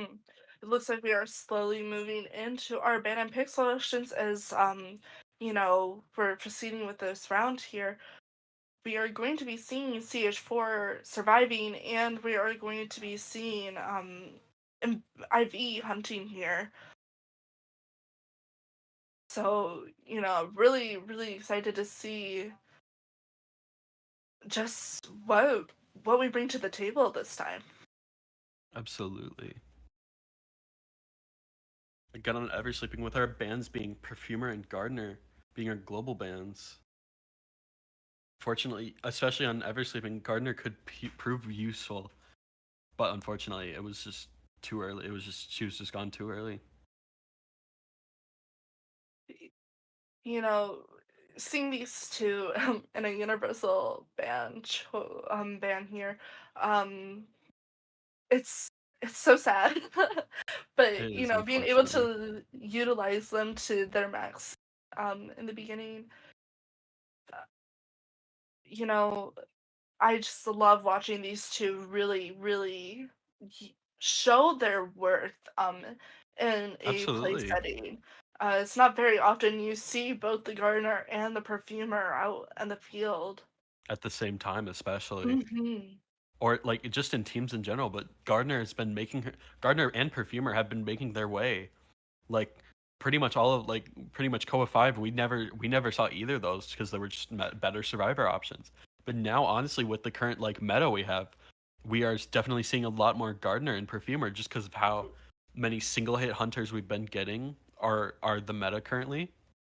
And just it's hard it's they've they've been slowly but surely making their way back up on the meta. I totally agree. I've seen both of their fall from grace here, and so I love an underdog, to be honest. For our bands, we are going to be seeing female dancer and priestess. Can Definitely never the go wrong dancer with a being a priestess strong band. band. Definitely those are very strong bands. Having a dancer on Ever Sleeping could honestly ruin a hunter's match. Being Mhm, like again those good like those slow boxes can make it very hard for the hunter. If you set up a slow box in middle, you're just forcing the hunter to break it, and there's so many kiting areas around that middle area that breaking that box just lets the survivor pull too much distance, and it can be very hard for the hunter to catch up. mhm. You know, you also have that guaranteed speed boost that the dancer gets when she drops down from a two-story building. It sometimes doesn't seem like a lot, but when you're using broken windows, especially on the top story and trying to transition to the graveyard here, it it's really, really detrimental to a hunter's chase. Definitely. Looks like we're seeing Clerk being banned. Definitely want to reduce that cipher progress. Being able to pressure so much of the map and just how many copies she can get. Being able to affect pallets, it can be very dangerous for the survivors.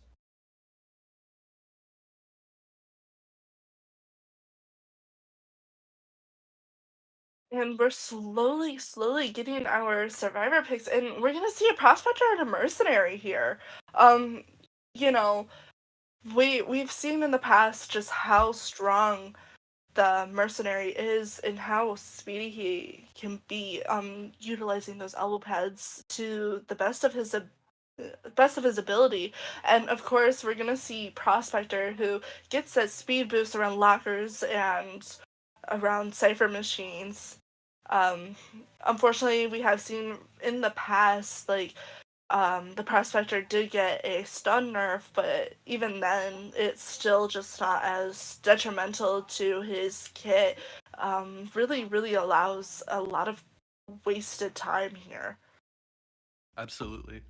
That delayed hit, even because we're assuming we're going to be seeing a Sangria here, so we're seeing that Acrobat played a lot here, especially on a strong map like Eversleeping. It looks like our second ban is going to be an airplanist here. Really, really trying to cut off from um getting distance. The least of our concerns here. Um Depending on who the hunter is, they really just don't want the speed that comes from the dancer and the aeroplanist. Mm-hmm. Definitely. Definitely want that. Just want that, like, map pressure, especially because we Oh, just, yeah. again, when you're playing on, like, when you're playing camp here, you can't pressure the ciphers unless you're playing a hunter who, like, doesn't have any map pressure, like Opera. Hmm. Very excited to see just how well this team composition melds together, depending on who our last survivor pick is. Our last ban is going to be an embalmer ban. Interesting Um, pick. really interesting, really interesting pick for a ban here. But again, on a map like Ever Sleeping, being able to record faces and either put that coffin on the hatch or in the gate, you know, could really make or break endgame here. Absolutely. And definitely being able to guarantee that. Oh, and we're seeing a seer come out. Definitely going to be strong with this team comp. Going to be Hmm. playing very tanky survivors here with that mercenary and seer coming in. Very reminiscent of past tournaments that I've seen. You know, with a team composition like this, you're gonna have the mercenary, the prospector, acrobat, and the seer. You really don't want the seer to get as much rage accumulated. So my anticipation is that you are going to see the seer first chase here.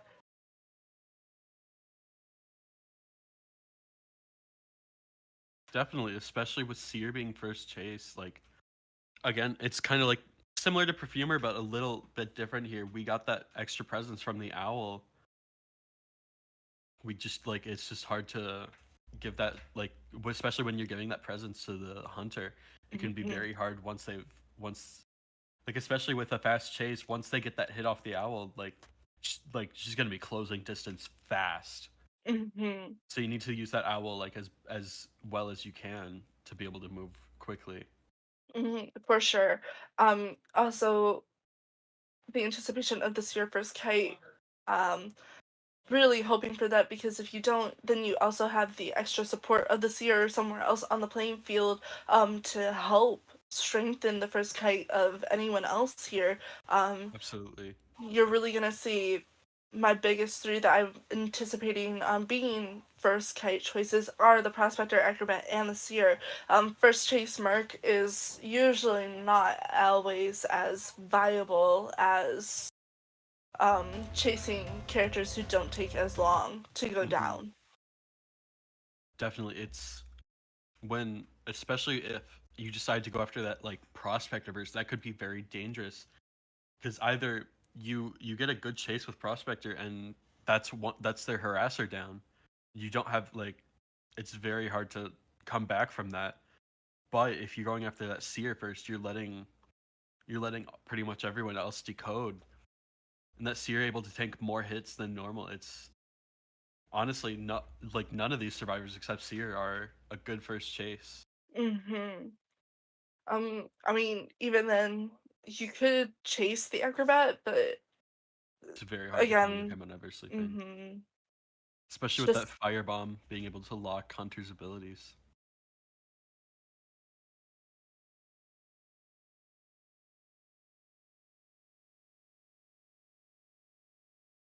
Looks like we're slowly locking in our builds here, and we're hopefully seeing that Hunter come out soon. hmm really excited to see who the hunter might be here. You know, again, I always go for the unrealistic choices, but I Unfortunately, we're just going to be seeing a lot of Opera these early rounds, but hopefully we see a unique pick here. mhm. We might I would honestly, I'm love hoping for a that. Naiad. A Naya choice would be great here. I'm still really holding out for a Bloody Queen one of these Absolutely, days. this is actually very strong map for Bloody Queen, especially with those big open areas. It's very hard to counter.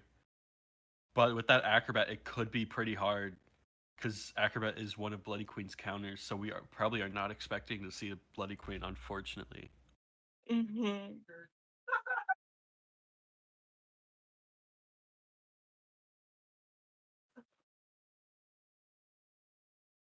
Just slowly trying to get in our persona was here.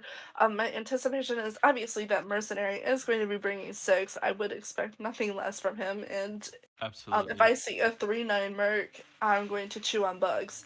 Um, The opera singer coming out, very standard pick we got here on Ever Sleeping. Definitely playing to counter that seer And honestly, I'm expecting the counterplay to honestly be on the Merc here as well. Because just how much she's able to close that distance between elbow pad and just her speed. For sure, seeing Sangria, you're gonna see her a lot in these early games up until we get our second Hunter ban here. Hmm. Um, yeah, she's just has the map presence that she needs. And being able to quickly cut off ciphers and disrupt decoding is really, really big here. Definitely. Especially like just with that opera singer, like it's on Ever Sleeping, just she has so many spots, but also so little spots depending on the area. That big open area until she gets that first presence is going to be harder to kite in, especially if they're like going out in the open. Merc could be harder to chase here, but I don't think we're going to be seeing that Merc being chased first. No, I definitely agree.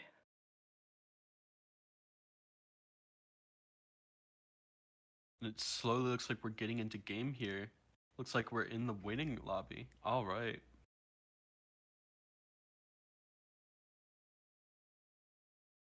Just a quick recap on the builds here. We are seeing Prospector with Borrowed Time, Broken Windows, Mercenary with Borrowed Time and Tide, Acrobat with Borrowed Time and Broken Windows, and we're seeing Seer come out with Zoom Flywheel and Broken Windows, actually. You know, 12-9 is pretty viable in certain situations, and I think on a character like Seer, who we are fully anticipating to get that first kite, is extremely great here.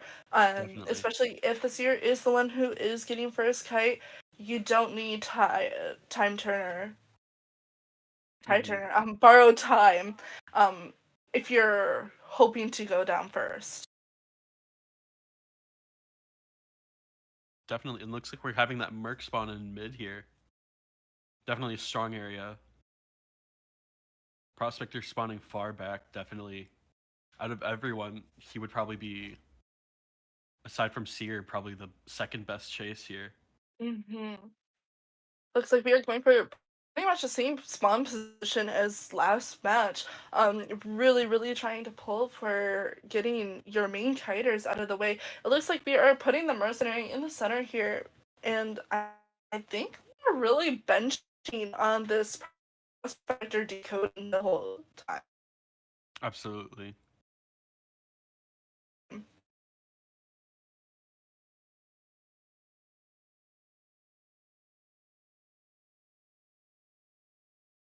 All right, looks like we're starting in here.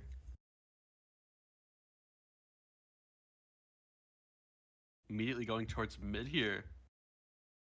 Looks like we're trying to pressure that Merc off Yeah, his Cypher. And then we're immediately they're rotating trying to back, get looking for Merc that off steer, maybe. of. Oh, no, we're heading Mm-hmm. towards Looks Graveyard. like we're looking for here, but looks like we're really in the infield of that prospector. Um, Heading back towards that Merc really here. trying to get off that mercenary using an elbow pad, try and get a quick escape here. Immediately using the shadow here and not missing beautiful elbow pad coming off there. Definitely, we are seeing. And the pallet, oh, pallet is coming down. Oh, but we barely get that shadow being able to go through that pallet. Pallet's coming down again. Yeah, you just want to use those pallets as much as you can here, being able to get that vault. Misses the hit. Beautiful elbow pad. We're seeing Merc try to come here to Graveyard. Doesn't take the Terror Shock, takes a normal hit just so you don't have to take that second hit. We do have Blink ready up. We're seeing the Blink come out and the Mercenary is taking that delayed damage, going down in about 3 seconds here. He is running away to a far corner, so it's going to be harder for that offer to share him. Definitely looking for that longer stall time. We do have Merc with the slower chair as well, by the way. So it's the opera singer is going to be having to play more careful here with that chair. trying to break those pallets, making sure that survivors can't use them. It's a really Getting great time tinnitus. to really merge off of the mercenary. You really want to stall for Cypher progress here. Chasing the mercenary first is definitely a hard place to be in. And just before half, Ooh. help? Betrayal? The I got a little nervous there. Alright, and we're seeing that chase come back on here. Ooh, barely misses the hit. Gets terror shock. Beautiful Terror shock. Unfortunately, that means the mercenary's gonna Wonderful go terror shot coming out of the center here. Mercenaries going right back on the chair. Alright, and looks like we're instead of going for that, we're instead of camping, we're just going immediately for that seer here. Looks like we are really trying to buy for getting these ciphers done. Ooh, barely misses the pallet stun and gets hurt. Unfortunate. Managed to pull the rescue off, but that does mean the mercenary's gonna get hit immediately. Mercenary pulling away from the cipher is just giving more time for that, for their teammates to decode. Definitely pulling away from that, pulling away from those chairs. And cipher is just letting everyone decode. We're on the last cipher, it's about halfway done. Ooh, and we switch to teleport to the injured prospector.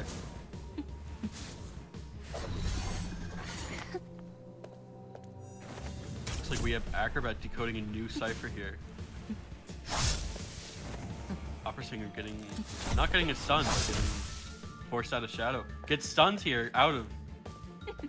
We're gonna get the ball, and another terror shock. Beautiful terror shock.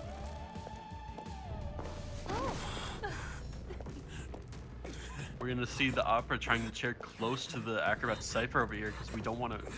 She wants to pressure that cipher, but also can't. Oh, Seer was decoding it. Looks like Acrobat is trying to loop around to get that rescue on the prospector. Opera Singer's distracted with Seer over here. Oh, but Opera comes back, notices that Acrobat's coming in. Seer making his way over to Graveyard Cipher that was about halfway done. Prospector working on it. We're at 62% for that cipher.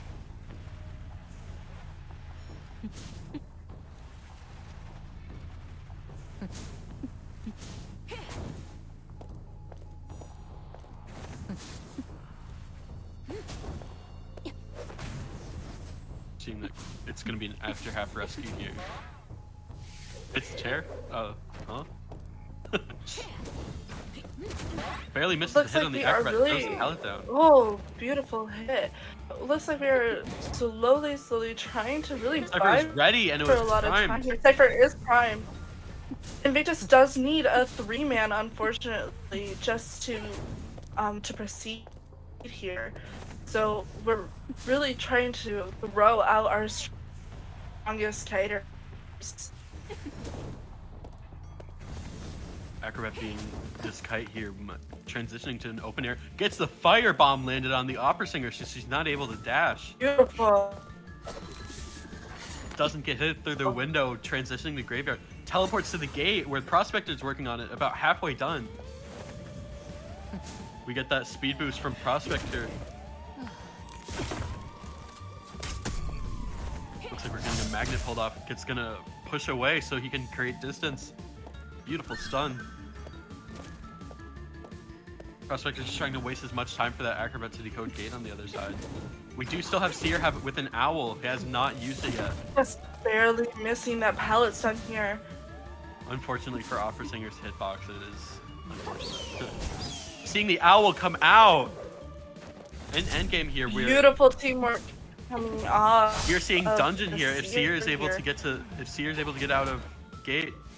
Oh, and we are seeing 2 escape, and that means that we are seeing the tie. Oh, a tie coming in. You know, we had a really great endgame kite coming both off of the Acrobat and the Prospector. All right. And it looks like we're seeing CH4 as the winners here with the with the lead here in points, just barely missing that draw to move on to the best of 3 round.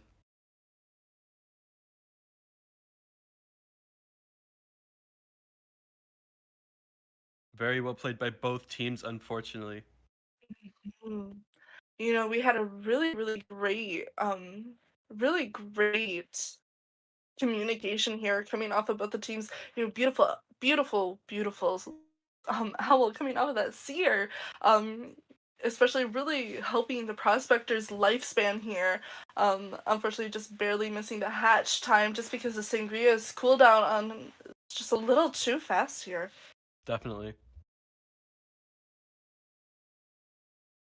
Unfortunate. It was just amazing teamwork coming out from that last match here. That Merc being able to pull so much distance, wasting as much time as he did for the survivors to pressure their cipher, like for the survivors to decode their ciphers.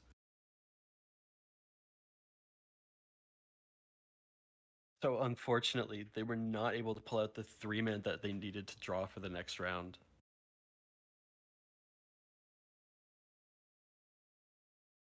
Looks like we are all trying to rack in points here.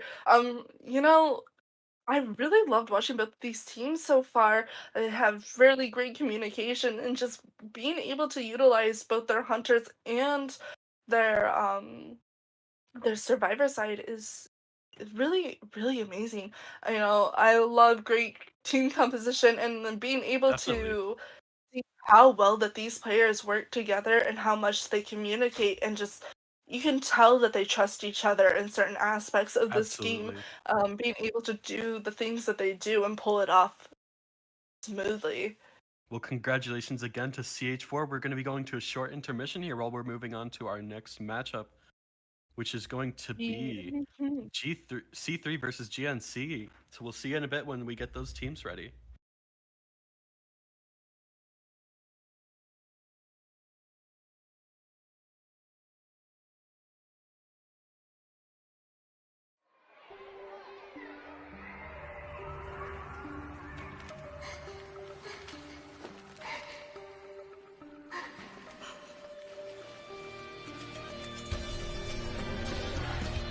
No one knows how far it goes, but we know the new we follow. Take us to the truth that lies behind the lies.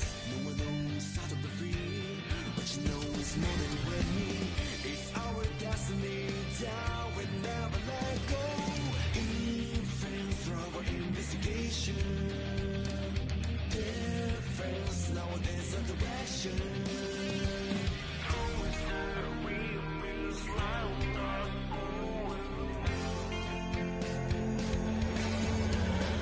In this game, first break through the chains. Some lost memories, untold the shadows unfold. In this game, our true fate remains. The words collide. We know the end is night.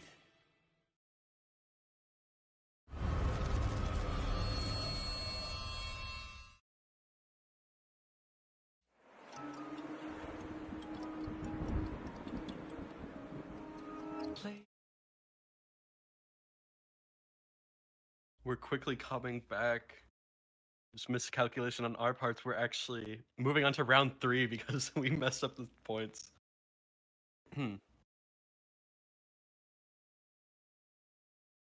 So we are going to be seeing a round 3 come out here.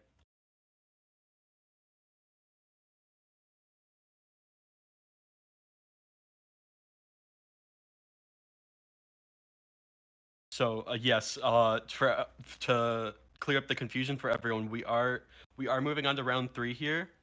It was a miscalculation on our part. We are moving on. We are going to be moving on to round. We're going to be moving on here with the score being 1 win for CH4 and tie for both teams.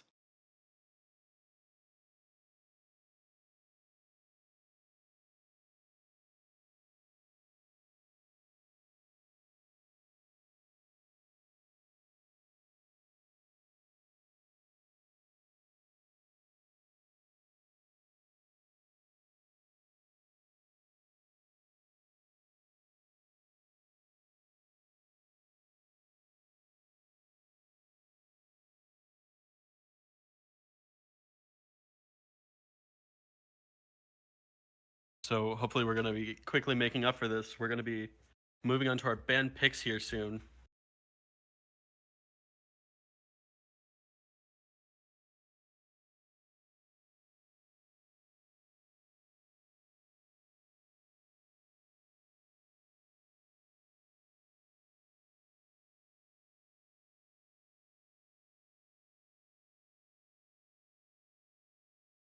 So we are going to be seeing, I believe we're going to be seeing, I believe IV Hunt first, if I'm not mistaken. Or no, I am mistaken. It's going to be CH4 hunting first. All right, so we're going to be CH4 hunting first with IV switching back to Survivor for round 3 here.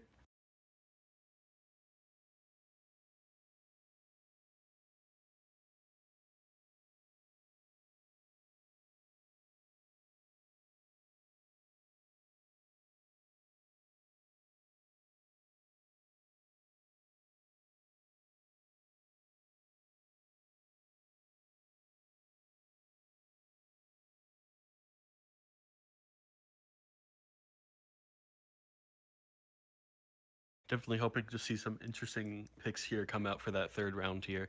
On a new map, we're going to see new bands, new global bands. Just honestly hoping to see, seeing what map we're going to be seeing like come out here is going to be very interesting because we might see some unique characters picked up, especially for this 3rd round here.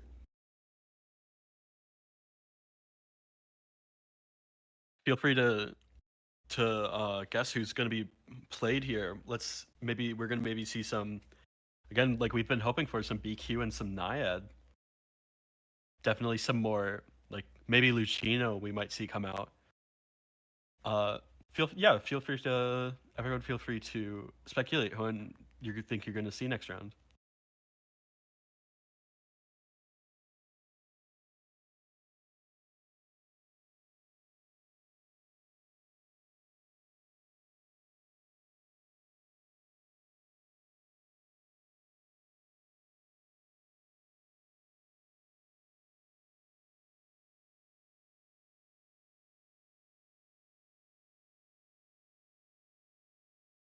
I'm seeing Opera, definitely a standard pick here. Bloody Queen, definitely hoping we're gonna see here.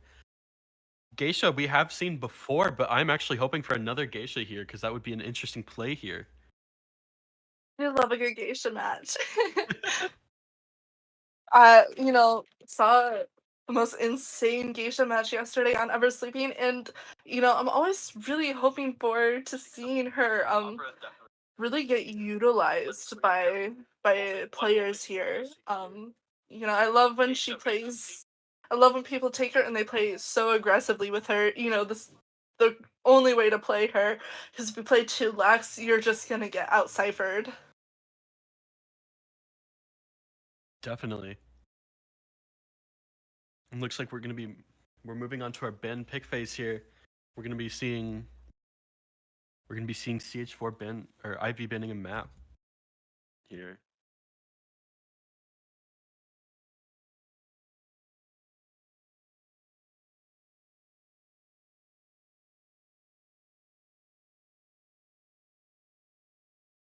Yep, moving into our band pick phase here. All right.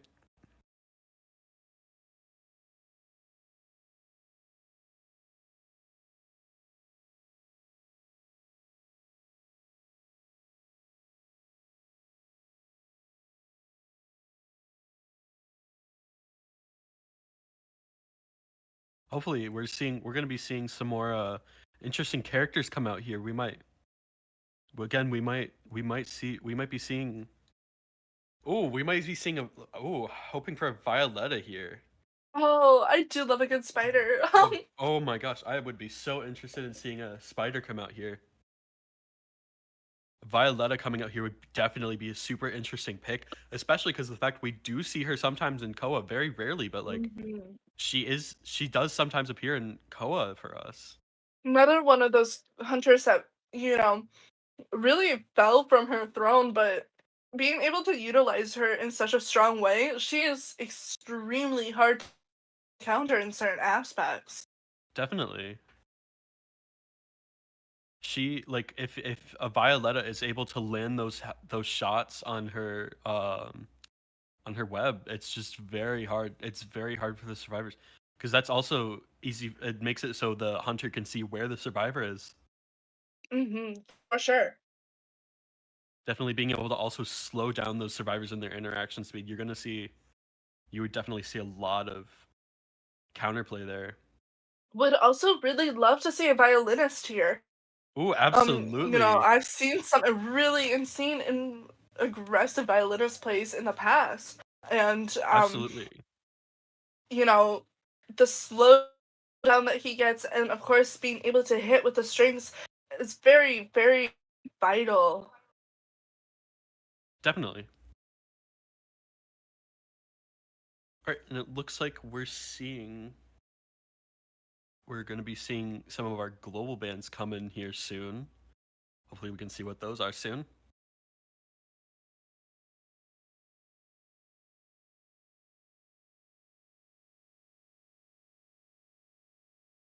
All right, and it looks like we have Novelist, Gardener, Prospector, and Merc being banned, so that Perfumer is opened back up for us.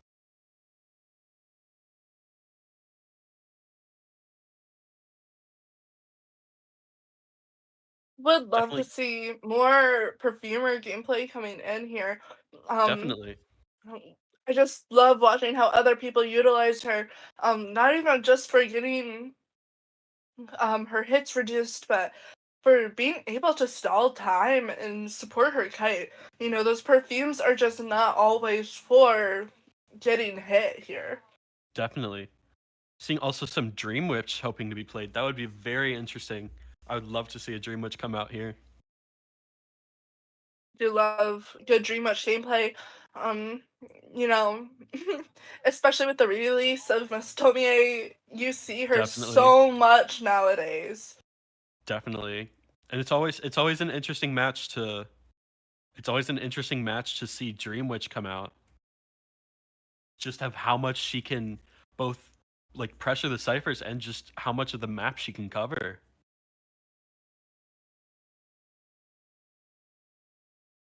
It looks like we're getting our hunter bands coming in here soon.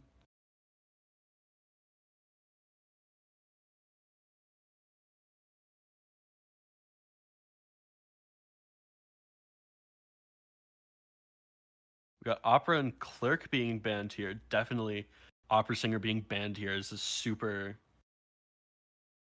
vital ban here because honestly that opera singer is definitely going to be a hard counter for them, for those survivors.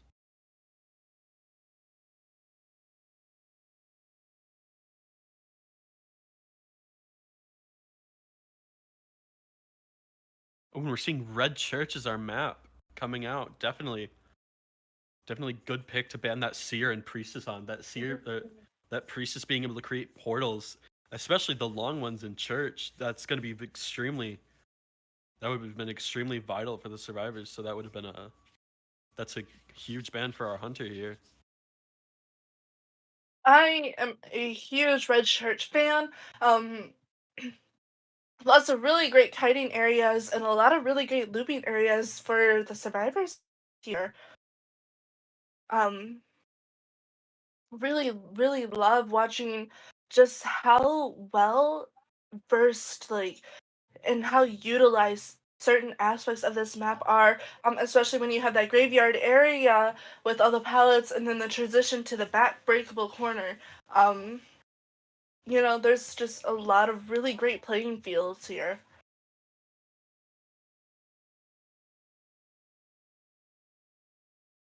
All right, and it looks like our survivors are going to be picking out who they're going to be playing here. Hopefully, we're going to see some more unique picks. We're going to be seeing.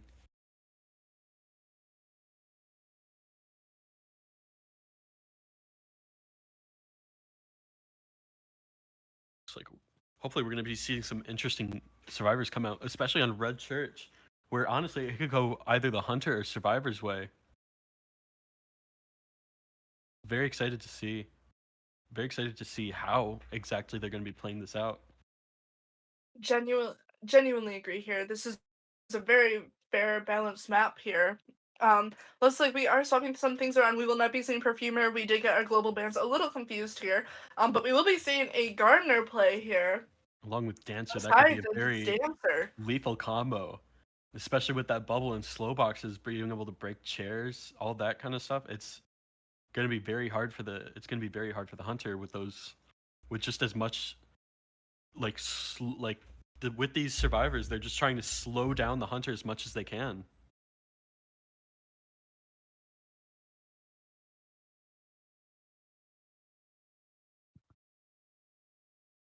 Looks like we are going to be seeing another Embalmer ban. You know, late game, that Embalmer's coffin can really, really change the tide. Definitely. That on especially on Red Church, it's that those coffins, especially if the hunter isn't someone like a Wu Chang who can just immediately go to that coffin, it's gonna be very hard. Especially with how many walls and corners there are in Red Church, just the amount of kiting area they get. Especially with that bubble, since you can't break the Embalmer's coffin bubble, and that small amount of tide they get.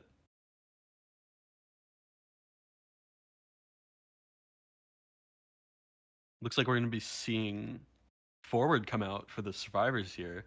Definitely Forward is a dangerous character on Red Church. Again, playing for that kind of slowing, that play style that's down for slowing the hunter. We're going to be seeing a lot of stalling potential here. Mm-hmm. You know, we have a lot of walled spaces here for that Forward coming in. Really great position for this team to get those stuns in here. Definitely. We have, and it looks like we're going to be seeing our last bans and picks coming in here. Looks like our last ban is Acrobat, a good pick for Red Church. There's so many places you could vault around here, and it's very hard to counter that. So we're seeing the Acrobat being banned here, as we've seen him every other round. Definitely don't want to deal with an Acrobat on a map like Red Church, where you have those window spaces where he can quickly throw his bomb and just easily get away. Definitely, especially with the bombs being able to slow down interaction speed. There's a lot of interactable areas on this map that the hunter has to go through, and just honestly, it wouldn't be worth it to have to deal with that Acrobat who can just pull distance so easily.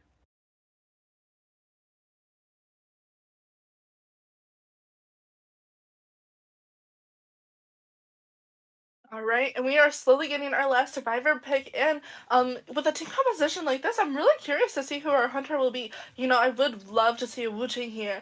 Wu Chang would be a very interesting pick here. Mm-hmm. Maybe I'm also thinking a Disciple here, honestly. Ooh, you're so correct. I would very much enjoy seeing either one, and we are gonna see a psychologist pick, Miss Ada Mesmer, one of my favorite survivors, to put out on the field. Even without the patient by her side, she is extremely useful in a team composition. Being able to use her empathy and get a free hit with her stress. You know, Absolutely. empathy, being able to use her whistle and heal her teammates from far away. If timed correctly, you can pull off a lot of really great endgame moves with this. Absolutely. They're just playing a very, like, again, they're just falling into that very tanky, very stalling team comp. Just probably getting, like, with that opera singer band, they're just trying to get as much time they can as to decode.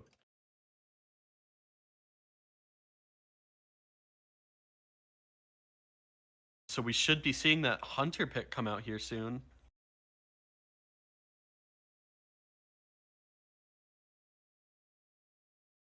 On Red Church, honestly, you could see anyone come out of this map. You could see, again, Mary, honestly, very strong in this map. You could see Wu Chang, who honestly, depending on who he chases first, could be very hard, unless he brings Insolence, which is very actually common to bring on Wu Chang, surprisingly. Mm-hmm. We also might see a Naiad definitely close off those strong kiting areas. And looks like we're seeing a Sculptor come out. I love Galate gameplay. You know, you see a good Galatea, you already know that the match is pretty much set from the beginning, depending on how the first two ciphers go for her, and how much presence she accumulates. Those statues, they lock on and they just hit so hard, if you're unable to dodge them. And it really makes sense that we're gonna see, why we chose the Acrobat ban here. Definitely, that sculptor can't afford to have those abilities locked because that would be detrimental for her. If those statues had been locked, the the firebomb will actually also prevents not only locking the abilities, but also prevents them from charging while they are locked. So if you don't have those statues charging at all time, that could be very bad for the sculptor.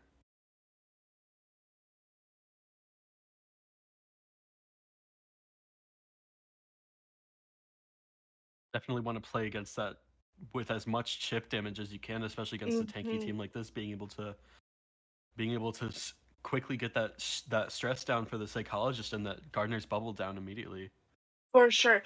You know, being able to use the statues, getting rid of Emma's guardian here, you know, really really counters that bubble that the Gardner gets, if you nail a good statue here. So you're really anticipating the sculptor using a lot of pressure on these survivors, especially on a map like Red Church where there are a lot of tight spaces for statues to just weasel their way in and really pin you. You have to definitely be on your toes here. Definitely.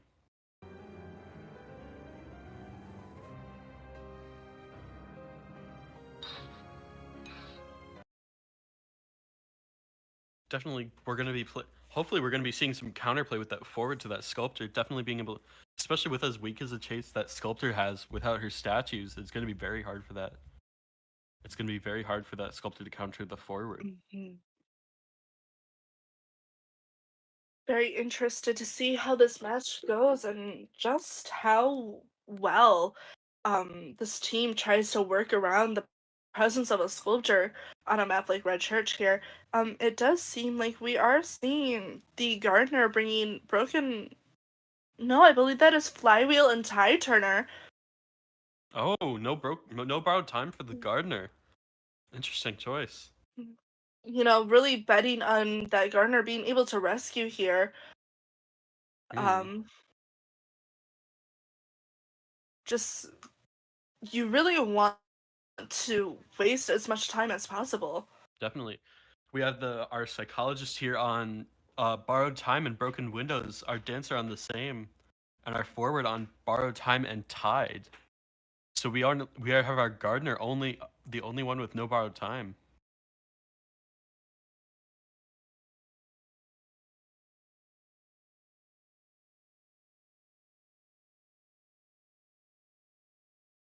Kind of go for like a formation here with the sculptor spawning in top right there. You know, this really is a great position for the sculptor to be in with all the survivors here, just within her grasp. Really makes it easier for her to get those statues in that she wants. Locking those breakable ciphers definitely are going to be forcing them to rotate early. They can't because they're just going to be wasting too much time. Gets the statue hit and the normal hit. Oh, beautiful hit on that psychologist. Immediately that stress going down. We're going to be seeing, after her stress goes down, we're going to be seeing her at a chip already. We're going to see that psychologist really get that chip hit and the stress going down here. You know, really great move here to get the psychologist's stress out of the way. Makes her less of a problem in late game situations. Absolutely, and it looks like our sculptor is bringing insolence, trying to get that final presence as fast as she can. Definitely going to be hard for the survivors once she gets that final presence, especially with the new insolence buff being able to reach second presence. The dancer setting up slow boxes right in the center field here. You know, really buys the psychologist a lot of time here. And gets normal hit down. Hit. You know, just not being able to really pass the curve of that sculptor's hitbox here. You have the dancer right in the vicinity, picking up that. Ooh, gets Ooh. the chip hit. And now we're at final presence for that sculptor. You know, this makes the sculptor a little bit of a headache to work with here. Oh, the stun coming in from forward and the slow box. Forward in the slow box. Beautiful communication coming off of this team here. Psychologist taking a chip here, but they're pulling so much distance because that slow box. The slow box really helping in with the. Misses the chip. Beautiful chip. Ooh. Woo! Gets chipped on the window, unfortunately for the psychologist. Lots of discipline coming from this sculptor here. Not really using all of her statues at once, being very patient with how she is utilizing them. Throwing at the graveyard and catching that forward here. Definitely. Keeping that blink up for probably... Gets a chip hit on the forward. See, we might see the gardener coming in to save... Oh, or not. We might be... No, everyone's just going to keep decoding.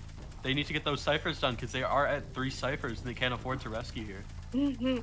Unfortunately, we are going to see that psychologist go back to the manor. Oh, misses the... Just barely misses that gardener. Gets sight on dancer here. Who gets chipped is now at half health. Beautiful chip! This Galatea's discipline is insane. When you're really thinking about throwing at that graveyard, a lot of the time you really want to go for as many hits as you can with the statues, but this sculptor is throwing out a lot of discipline here. Ford barely missing that statue, just trying to not take that chip hit. Using football to pull distance. Again, setting sights on the dancer here. Was a slow and fast box set down, so she's going to be having she has a strong kiting area here. Really great use. Does have blink ready. We're seeing the blink come out and gets the dancer down. Really great discipline coming off of that forward as well. You know, really managing his time well to avoid those statues, and also using that his rugby ball to get away as fast as he could. Unfortunately, it does look like Sculptor's trying to cheer close to forward cipher, but we are at 1 cipher left. But that forward is in a dangerous spot as he is a chip hit away from... Oh, and he takes the chip behind the tree. Beautiful. Gardner's working on that last cipher that dancer was at. Leaves the chair so she can pressure that cipher. Really wanting to put all the pressure on the cipher that she can. This is going to be... Oh, forward gets double chipped and down. We see the gardener coming in.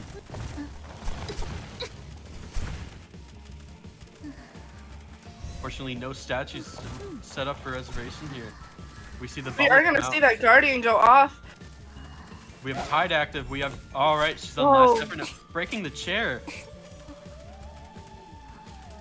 Looks like we are going to chase down that gardener here.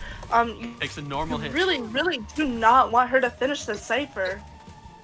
Veteran's Boost really coming in handy here. We are going to see her try and get away from this area as fast as possible because the dancer unfortunately is down, but the forward is up again. But it does look like that dancer did pull enough distance away, and now the sculptor doesn't know where she is. We see the flywheel coming out of Gardner here. Barely missing the chip hit. We have the bubble coming back up. Waiting for statues to recharge on the sculptor's end. Really good discipline coming off the sculptor.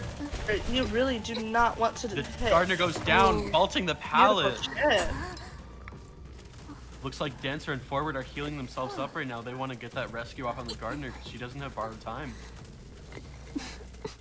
Really, in that last match, you don't have the time here to really waste. You want to quickly eliminate the survivors as fast as possible and really buy time for the surviving side of your own team, and the Galatea is doing just exactly that. Exactly. You need so much discipline when it comes to Galatea. It's very hard to... Oh my gosh. Being able to get down that female dancer one more time, you know, unfortunately she is dead on chair here, so she will be sent back to the manor. Forward's working on that cipher again, but the Galatea won't give up on pressuring it. trying to put as much pressure as she can on the Cypher. The music boxes with Dancer dead unfortunately disappear. That graveyard field coming off of this sculpture, is just such a really strong feature of her kit. So being able to see how well it is being utilized here is very, very good. Misses the chip, but does take a normal hit.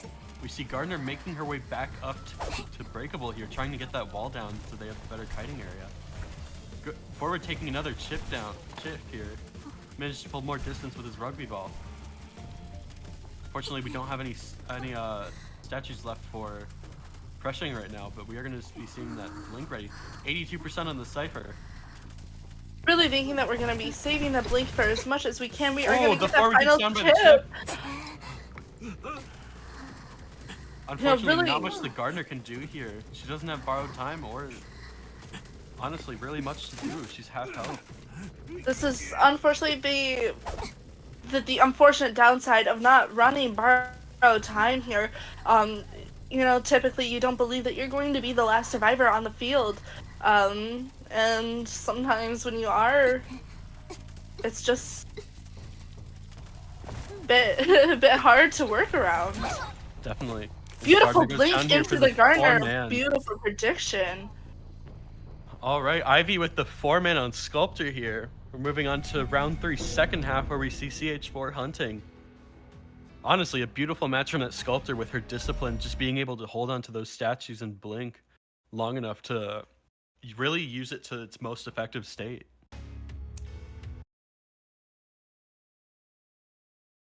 We saw a lot of really great teamwork coming off of these survivors.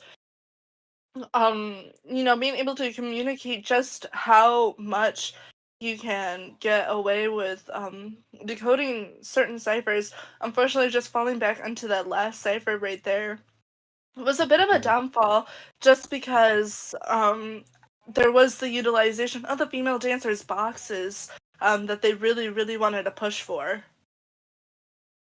Definitely. That Dancer did apply as much pressure as she could, but unfortunately, just with that, the amount of cipher control that Sculptor had, it was just so hard to get that last cipher done for the survivors. Again, with that statue discipline there, it's like being able to have statues both for chase and for pressuring that cipher. It's difficult for the survivors, honestly.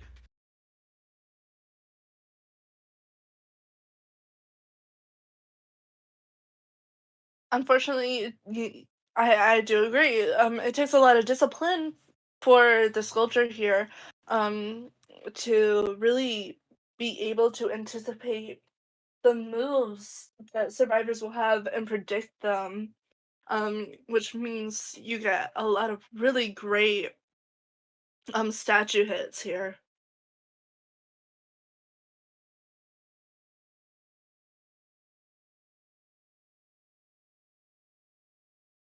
Yeah, and we're moving on to second half here with CH4 hunting. We're going to be obviously keeping those global bans of Perfumer and Gardner up. Unfortunate, but Gardner has already proved her strength, and honestly, all these rounds so far.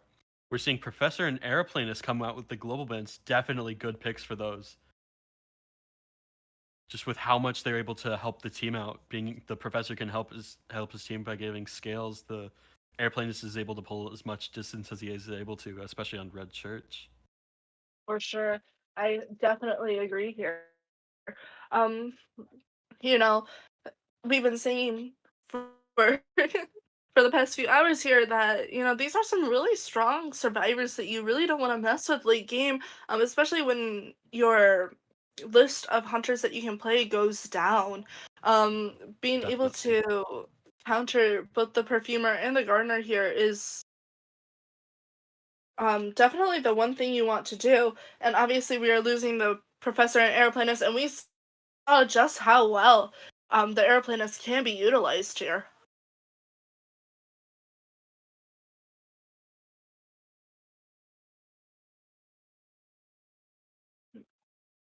Looks like our first bans are going to be the Seer and Antiquarian.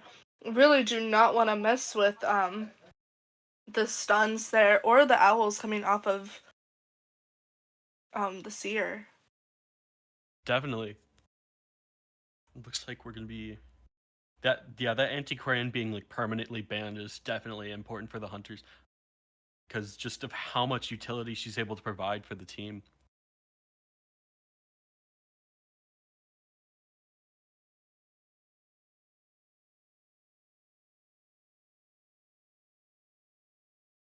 Especially on Red Church, it's just the seer and antiquarian are such a powerful combo. Depending on who you're playing, it's very hard to play. It's very hard to play against. Mhm.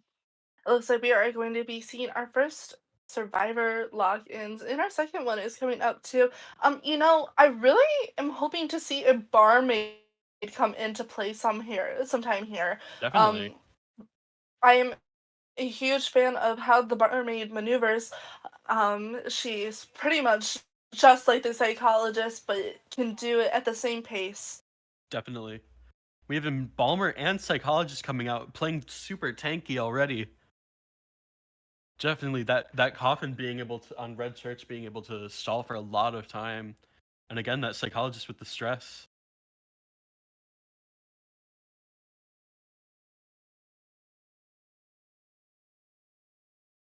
Especially depending on if we have a strong kiter for our other survivors here. You I love seeing Embalmer plays. He is, in terms of kiting, a strong raw kiter. But that coffin late game, as long as he stays right out of the line of sight of the hunter, can really, really make or break the end. Absolutely.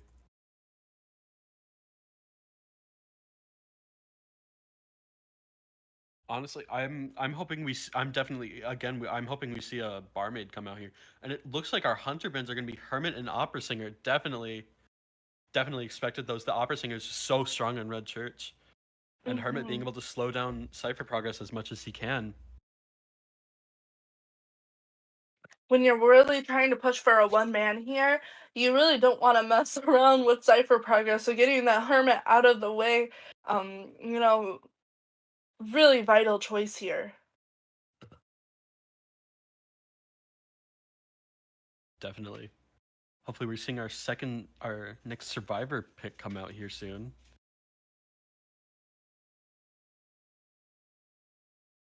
Next Survivor pick and next Survivor ban, actually. I'm assuming that Acrobat's gonna be banned again, especially again on Red Church being able to lock so many areas. We might even see another Dancer ban, honestly.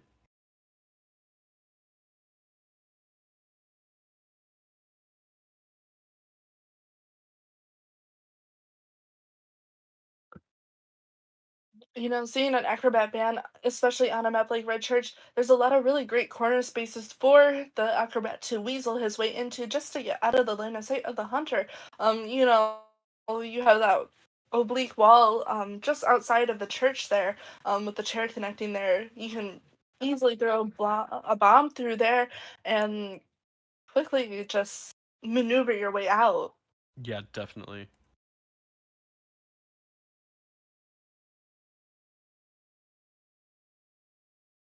Should be getting our next Survivor ban here soon.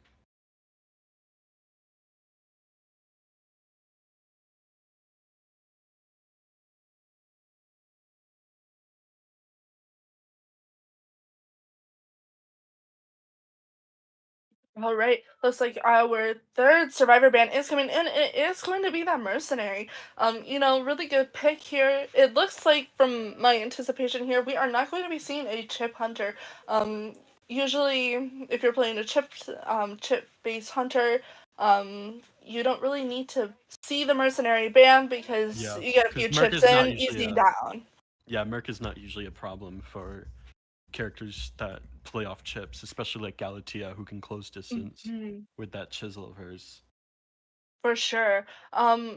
With my anticipation here and who I know is probably on the playing field, I'm extremely hoping to either see an Axeboy finally get played here. Definitely, we might actually be seeing Ling play Axeboy here for their last round. Mhm. Um, and I still would love to see a violinist somewhere out in the field here. I know we Definitely. have a few more matches, you and me together, so there's a lot of anticipation here. Um, just very excited to see what we might see Ling play here. Definitely. Looks like we are going to be seeing an entomologist for our Oh, third entomologist for a pick. third pick. Definitely trying to play against that Axe Boy. Playing off those bans. They're definitely assuming that Ling is going to be playing Axe Boy here. Wants to prevent that soul snipe on the entomologist, especially. All right, and we are getting our last ban in here. Super excited, but I totally agree. Looks like we are really trying to counter an Axeboy here. Using the entomologist with her bees. You can easily deflect the soul snipe and make them eat that hit. Just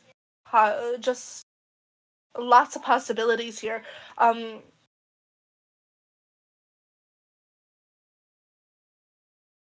And it does look like our final ban here is the journalist. Definitely. Another Absolutely. great choice here.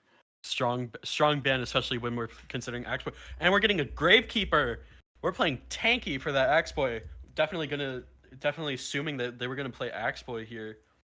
Especially with how Ling plays. This is a very strong team counter to. For sure. We're gonna look so silly if it's not X-Boy, by the It way. is, but like Ew, this I'm is really looking like an Axe hoping. Boy team. It's looking like an Axe Boy team though.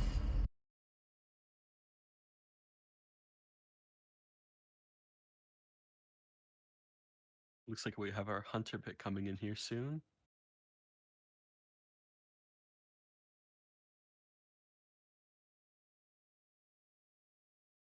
But yes, in terms of countering the X-Boy here, we do have a lot of really great players on the field. You have the Gravekeeper who can eat a lot of those extra hits and can take those soul snipes in a heartbeat with his shovel. A Psychologist is also a great counter here with her stress, being able to take 3 hits here. So if she accidentally takes a soul snipe, she can just keep running and go with it. Absolutely. You primarily just want to hope that you're just getting hit with your base M1. Of course, Embalmer is your straight raw kiter, but that Definitely coffin gonna see see a flywheel on him. Or might seem a lot of flywheel in this match actually. Just to counter that soul snipe. They're really trying to play against that Axe Boy here. for sure.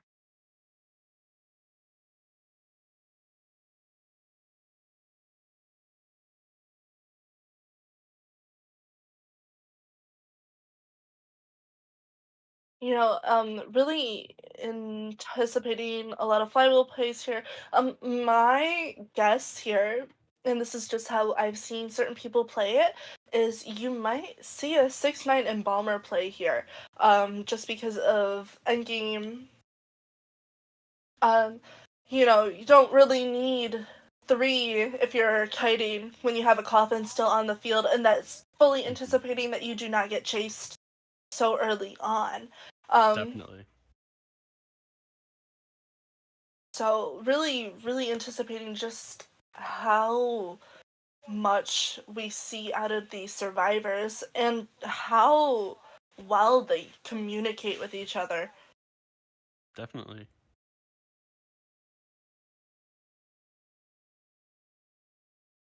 Be getting our last few picks in here soon.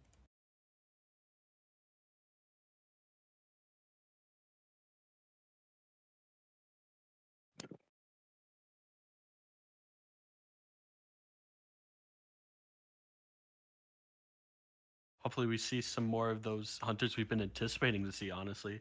I'm excited to see something interesting come out. Like maybe that Naiad, especially Naiad on Red Church, is gonna be super interesting. But again, we might be also playing for that Axe Boy here. So it looks like we are slowly getting in our picks here. We are watching our hunter log in, and it's looking really great for me. Oh, Um, so I'm very excited to see how this match goes and how we slowly move to this. Still just waiting to see their builds and everything. We're just trying to figure out timing and scheduling here. We did go a little into overtime here, unfortunately. So we're hopefully anticipating Hopefully. how well we can work through this. Definitely. All right, and we're gonna be seeing them lock into the waiting room. Getting to see that hunter pick. Fortunately, we don't know just yet, but you guys will see.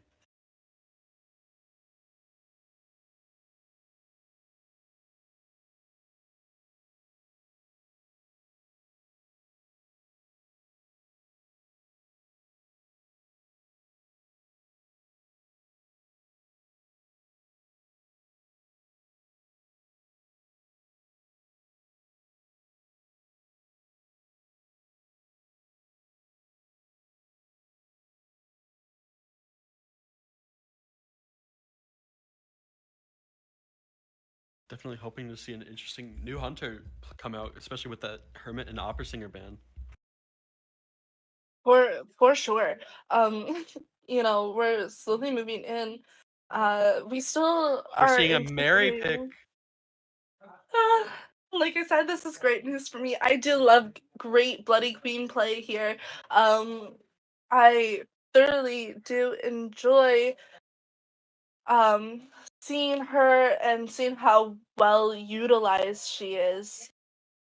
Definitely, especially Um, against this team, she can be very strong. mhm. That Mary pick could definitely affect how the game is played out. Especially because they have that, just the distance that Embalmer creates is enough pressure on that Mary already. Mhm. Looks like we're spawning with Entomologist in middle.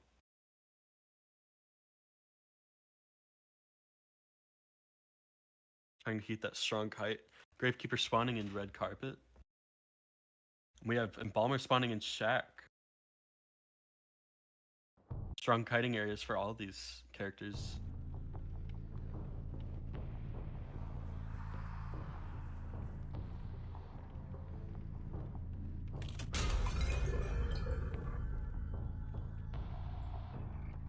All right, and it looks like we're spawning in here. Let's see how this. Let's see who our first chase is going to be. Making our way towards Shack here, actually trying to go for that Embalmer. Spots the coffin, but we're deciding that going after that maybe psychologist. Nope. Going back to Embalmer here. Trying to decide on who to chase. Mirror coming out. We're going after psychologist first here. First hit goes on the psychologist. That stress is going to go down immediately. Getting that first hit with the mirror is such a really, really great thing for this Mary here. You always anticipate really wanting to utilize your abilities to the fullest potential. And they always say, like, if you're base hitting without using your mirror, unfortunately, it's just The mirror coming a up little here. hard. Unfortunately, might not hit that psychologist just because of positioning. Unfortunately, it's a bad area for that BQ, unfortunately. Just in too many walls in the area here.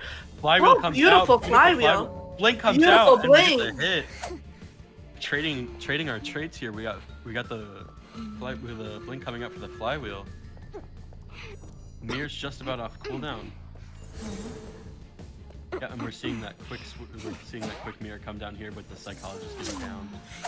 Ciphers are we have 2 ciphers about 75% done. Mostly we are just playing around a little bit here, really messing with the time.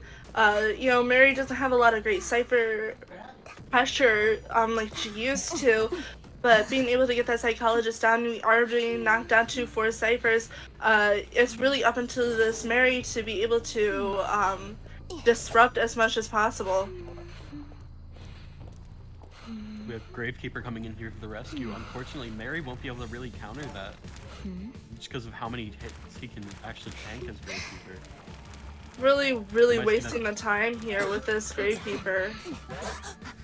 Comes out, gets hit, takes a normal hit, but that was before half. Mirror's almost up.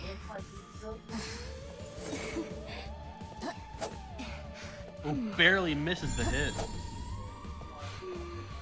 We are just by the skin of our teeth hitting these mirrors. You know, with Mary, you have to play a little bit aggressively, just the same way as you do the geisha. Oh, we are getting the coffin on the psychologist. Just in you time. know, we have just a little bit of a cooldown here. On that Fortunately, mirror. the mirror will be ready by the time that psychologist is out of coffin. We have Embalmer here taking a hit. Unfortunately for psychologist, that bubble is not going to last long enough for Flywheel to come back up. Takes the hit and she's going to go unfortunately, we down are going to see that last effort go into play. You know, being able to chair that psychologist, we do need a tie here.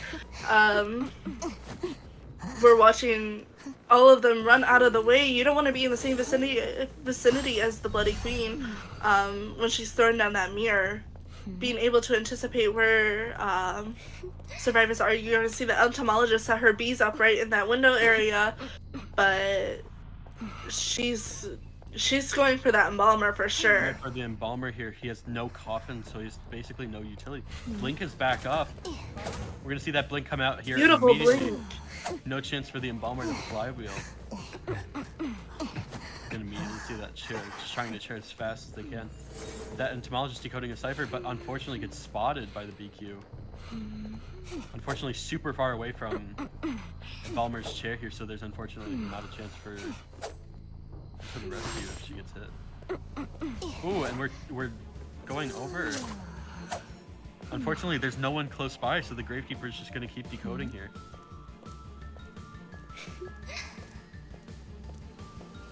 Really looking to cut off this entomologist here, and we are catching up so fast.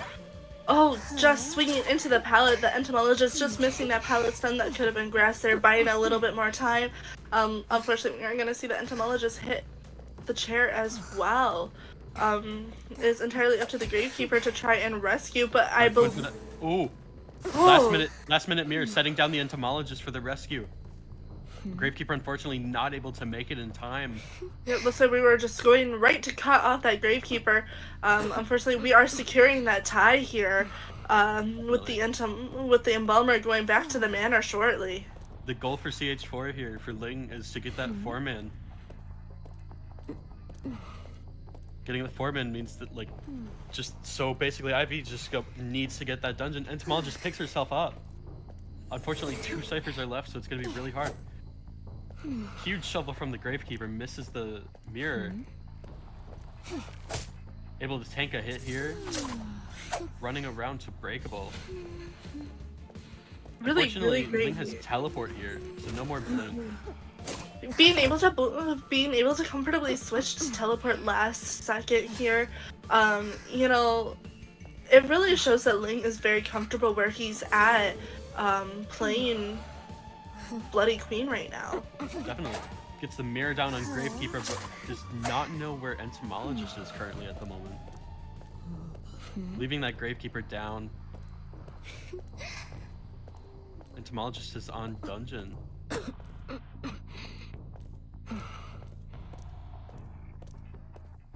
A viable solution to this is, you know, unfortunately we're going to ping off Tinnitus, which means we are going to be seeing the immediately Mary... goes down, but Gravekeeper is back up. Beautiful, no beautiful mirror.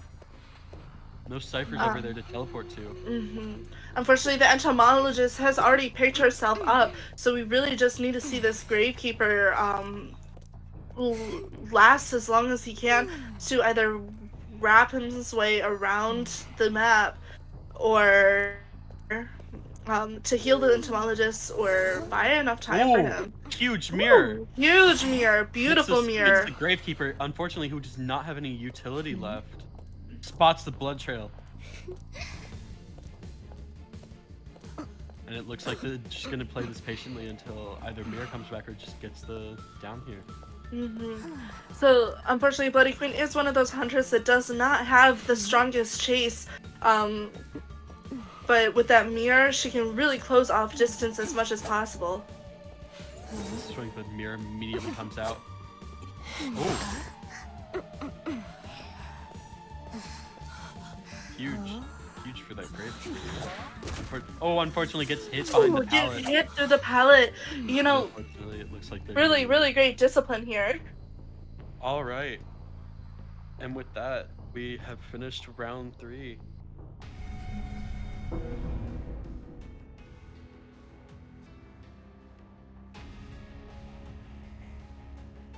And it looks like since they tied that last round, CH4 is the winner.